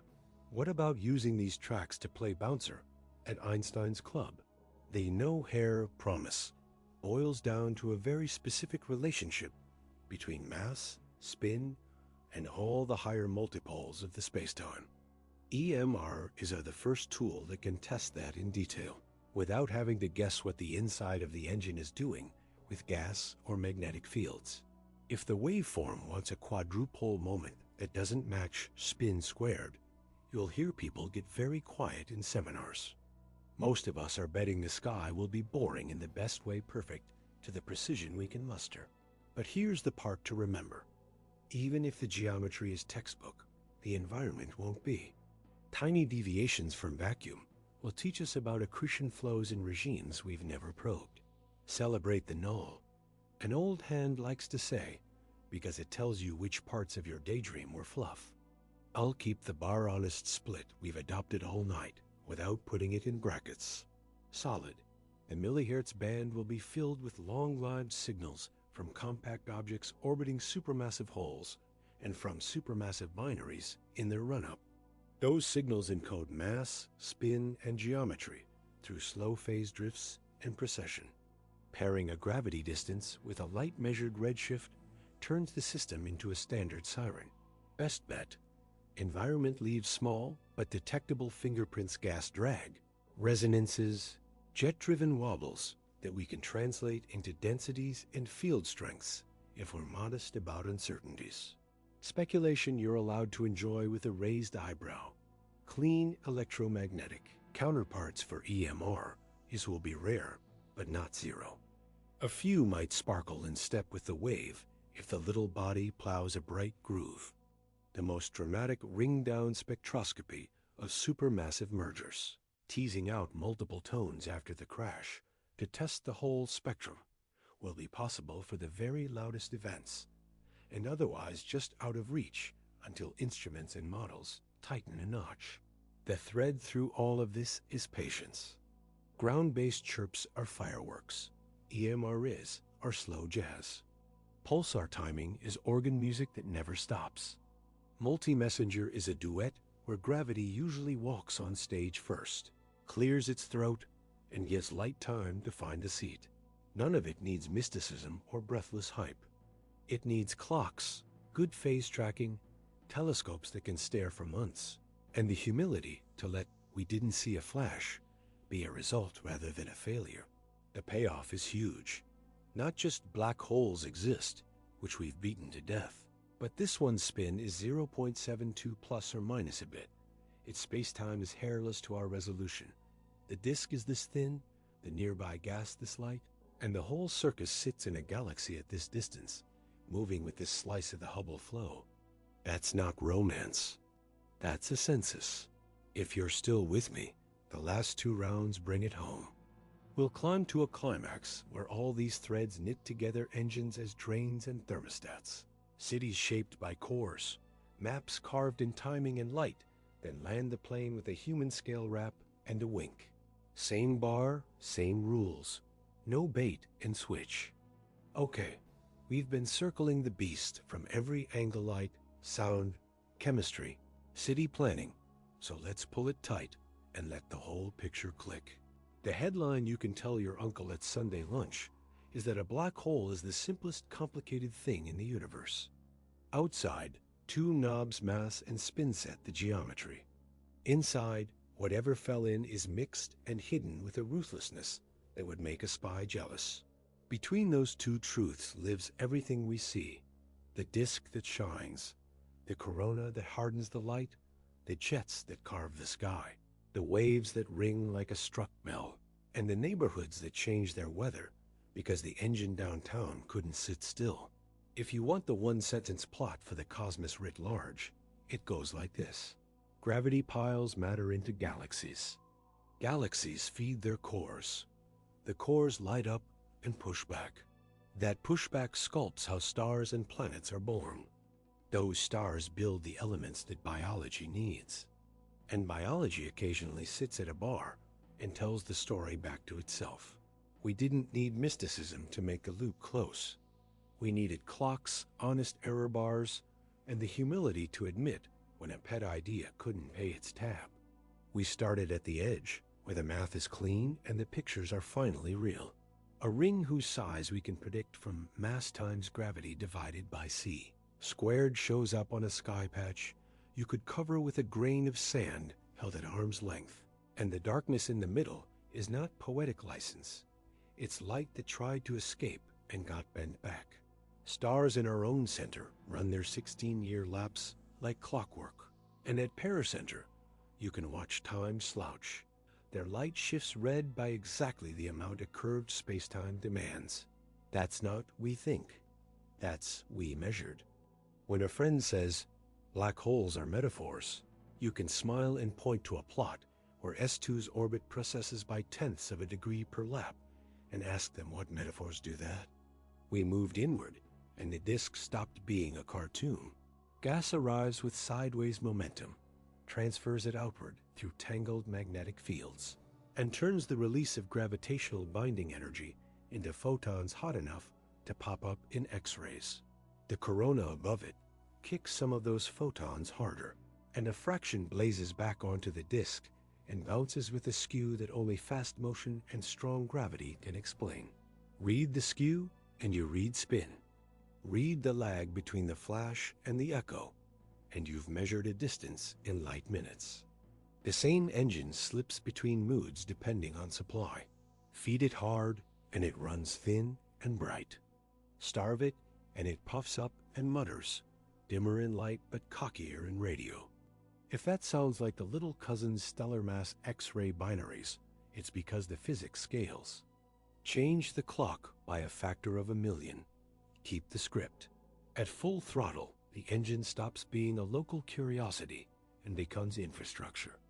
Jets thread the rotation axis, carry energy at 90-something% of light speed, and inflate lobes the size of small galaxies. In X-rays, those lobes are literal cavities, bubbles in hot cluster gas that took 10 to 10 watts for millions of years to make energy you can audit like a good accountant. That same power keeps the core from cooling into a runaway starburst. When the gas tries to condense, the engine shakes the snow globe and buys the city time. Thermostats with attitude sounded like a joke until the fifth cavity you measured came out with the same bottom line. Meanwhile, winds leave their own, handwriting broad absorption troughs at 10,000 kilometers per second and up, telling you where momentum and heat went when the engine wasn't feeling collimated. Whether a galaxy ends up red and quiescent or blue and busy is never just destiny. It's often weather set by the core's duty cycle. We didn't have to guess about duty cycles. The sky left receipts. Dead lobes glow long after jets fade. Cavities sit for tens of millions of years like footprints in the snow. Ionization cones remember where a nucleus pointed its searchlights even after the lamp dimmed. Our own galaxy wears two ghostly lobes, rising above and below the plain hourglass scars that look an awful lot like a sneeze from the center a few million years back. Quiet doesn't mean idle. Quiet means between stunts. We let gravity sing, and it pulled off the neatest trick of the decade, weighing and timing without light. A pair of stellar mass holes spiral together and toss a few suns' worth of mass energy into spacetime in a blink. The pitch rising, the note ringing down, the final spin written in the last few tones like a flourish. A neutron star ripped near its end splashes gold and platinum. into space and glows blue to red over days as the heavy elements assemble right under your nose.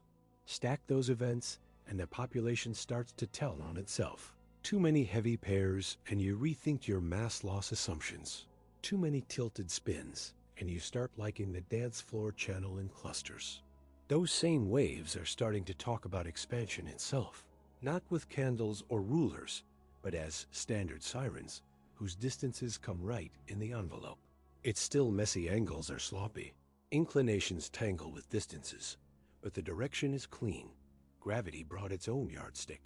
We peaked at the slowest tracks. The EMR is that coil like patient snakes, just above the rim, and the climax writes itself if you like precision. A year-long hum in millihertz, a phase that drifts by parts in a million, and a geometry test that doesn't ask the gas for permission. If the waveform's multipoles match mass and spin like a perfect no-hair poster child, you grin and buy Einstein a drink. If you find a hair out of place, you don't run to headlines. You do the boring work of checking whether gas drag or a star swarm nudged the track. Either way, you learned something you couldn't have learned with pictures alone. Listen long enough and the city maps itself stop being poetry 3 paragraphs ago. The human scale twist in this long arc is that the same engine that threatens also enables. When it's loud, it sterilizes a few parsecs and bullies fragile molecules. A young Earth too close to that splash zone will have a rough childhood. Slide out to tens or hundreds of parsecs, and the radiation that breaks bonds also primes chemistry. Dust warms, electrons shake loose, reactions run faster. Outflows mix metals from supernova into districts that wouldn't have seen them for eons otherwise. Fountain flows loft gas above the disk and let it rain back down clumpy and cool, seeding fresh star birth in rings that were quiet. Over billions of years, those slow circuits decide where rocky planets get the stuff they need and where galactic weather gives them time to keep it. Duty cycle beats trauma. The suburbs win more often than they lose. Even the philosophical headache at the horizon slides into place when you read it as bookkeeping, not mystique. The area of a whole tells you how much information it can hide. The whisper of radiation tells you it will, in principle, give it back in correlations so delicate no one will ever decode them for a supermassive. Firewalls and fuzzballs and soft hair are all versions of the same. Plea, don't break quantum's promise just to preserve a pretty picture. Hawking's ember is too cold to matter for any hole you and I will meet. But the grammar it forced on us, a volume written on a surface, a ledger encoded in a glow, leaks out into the rest of physics in ways that make better sense of entropy and why gravity speaks geometry. Information is physical, Landauer said, and a black hole is the most physical metaphor ever built for that sentence. If you want to know why so many of us sound giddy, even when the plots look like static, it's because the field stopped trying to win arguments with clever slogans and started stacking independent measurements until the story told itself.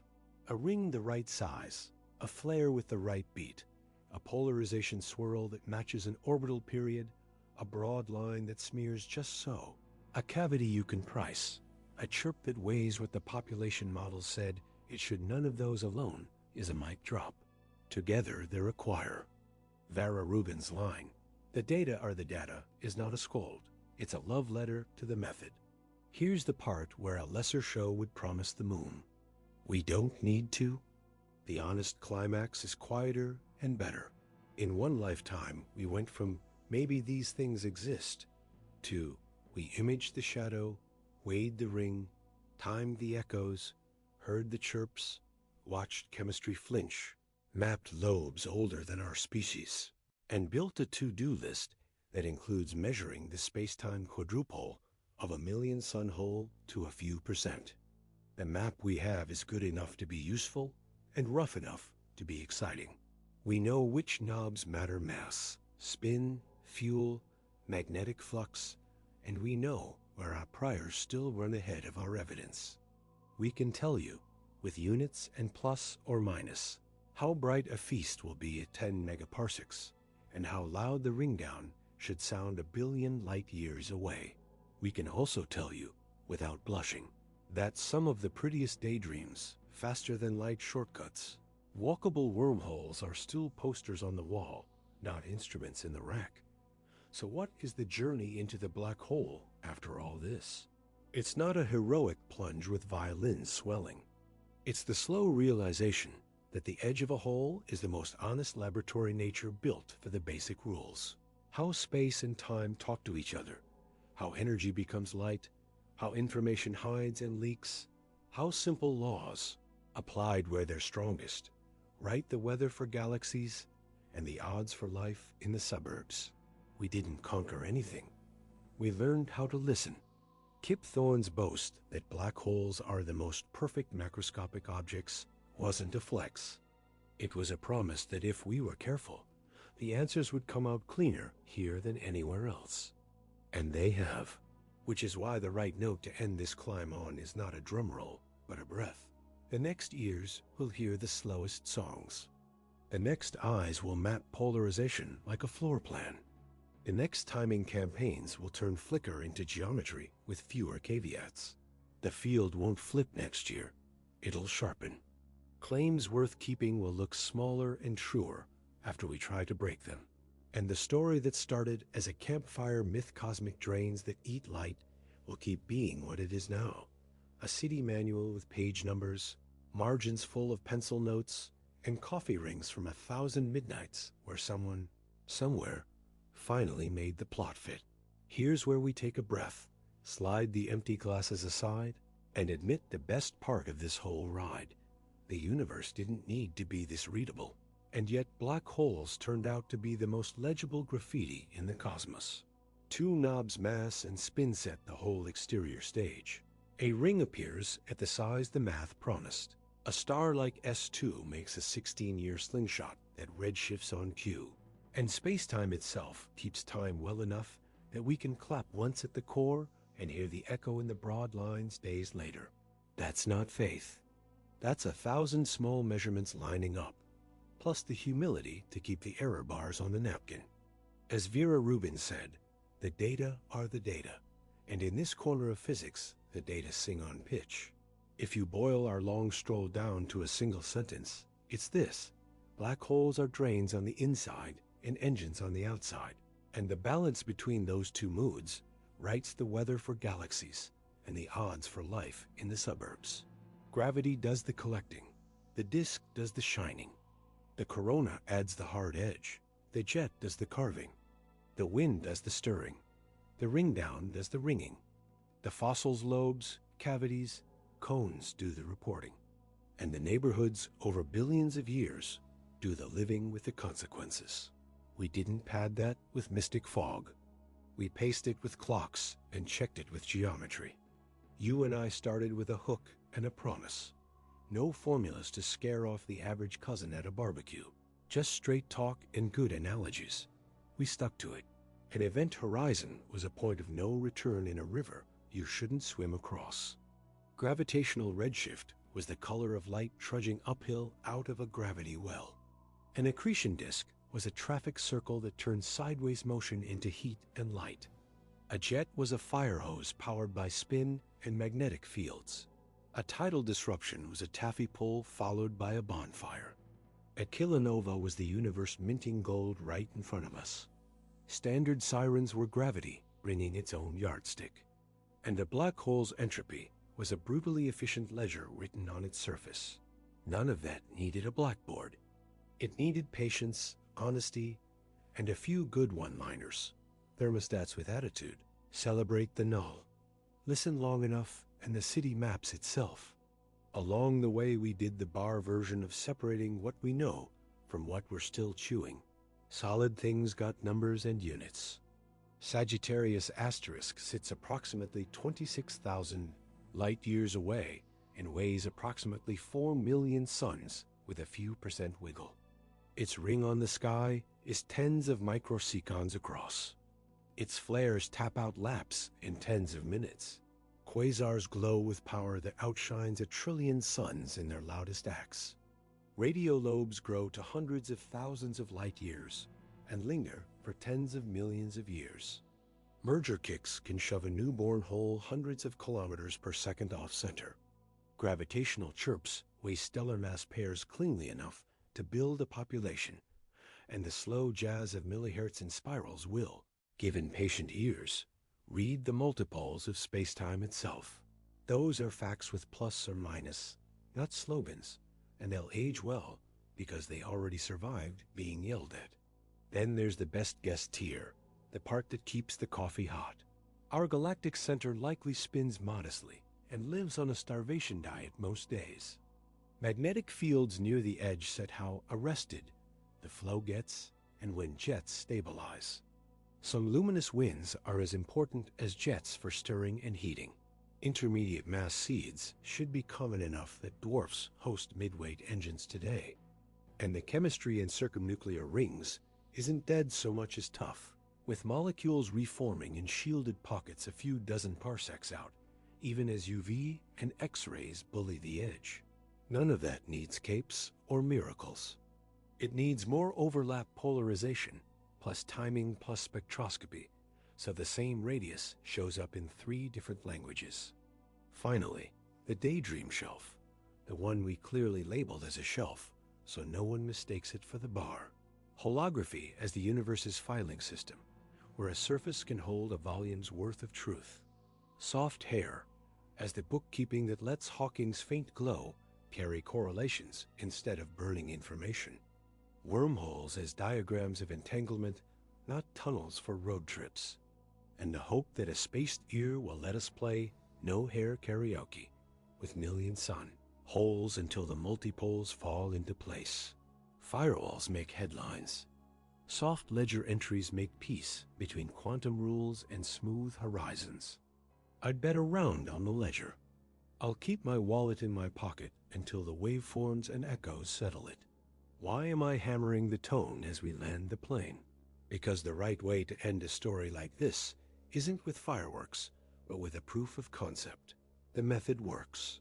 We can weigh invisible engines with orbits and echoes, read spins from skewed iron fingerprints, sketch magnetic architecture from polarization swirls, see ancient tantrums as cavities you can price, and let gravity itself bring distances to the party so light can tag them with redshifts.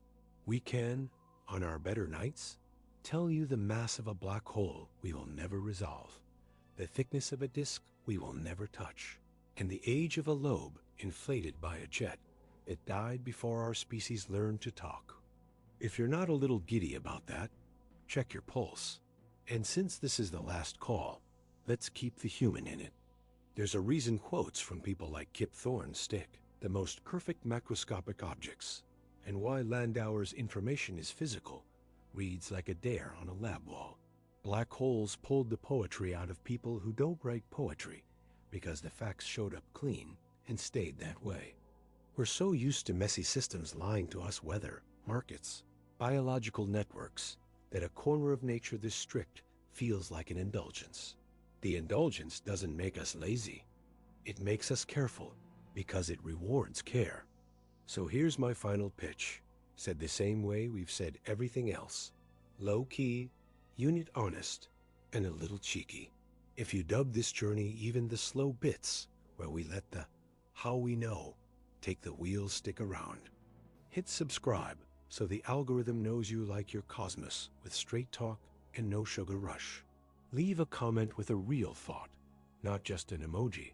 If you could put one instrument at one radius around a real black hole, what would you measure first polarization at the innermost stable orbit, iron line echoes in light minutes, or the beat of an EMRI humming in millihertz? And if someone offered you a one-way, cryo-assisted seat on a probe to orbit Sagittarius asterisk for a year of flares, and then beam back your notes, would you take it? Tell me why or why not. That's not a trick question. It's a temperature check on how this stuff hits your gut, not just your brain. Then, throw me your next mission.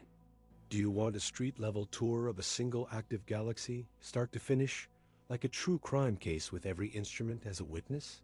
A deep dive on gravitational waves as standard sirens and what it takes to turn messy into measurement? A night of pure speculation, but with the same rules no capes on wormholes, warp drives, and why most shortcuts fail the invoice test. Or a quiet, close-to-home special on the Milky Way's center as a neighborhood we actually live in, with star formation, gas weather, and those two ghost lobes we pretended not to notice. You pick the alley. I'll bring the patience and the napkins. One last thing before we shut the door. Gratitude. Not the mushy kind, the practical kind. Every clean graph you saw implied a mountain of boring work you didn't calibrations. Weather logs, dead hours of nothing punctuated by 5 minutes of everything. The reason we get to make jokes at a bar about horizons and jets is that people who don't joke often spent nights making sure a microsecond really was a microsecond, and a light minute really was a light minute. If you're a student watching this and wondering where you fit, the answer is right there in the overlap. Learn to love redundant checks. Let claims look smaller after you're done with them. That's how this field pays out. All right? That's our journey into the black hole. Not a plunge, but a map. Not a miracle, but a method. Not a climax you forget tomorrow, but a rhythm you'll start to hear whenever space bends or light stalls, or a quasar winks like a lighthouse past the fog. If you laughed once, learned twice, and felt the ground solid under the wonder, we did it right. Subscribe if you haven't. Drop your answer to the "What would you measure first?" and "Would you take the one-way seat?" in the comments. And pitch the next mission so we can keep the lights low and the talk straight. I'll be here, same booth, same rules, next round.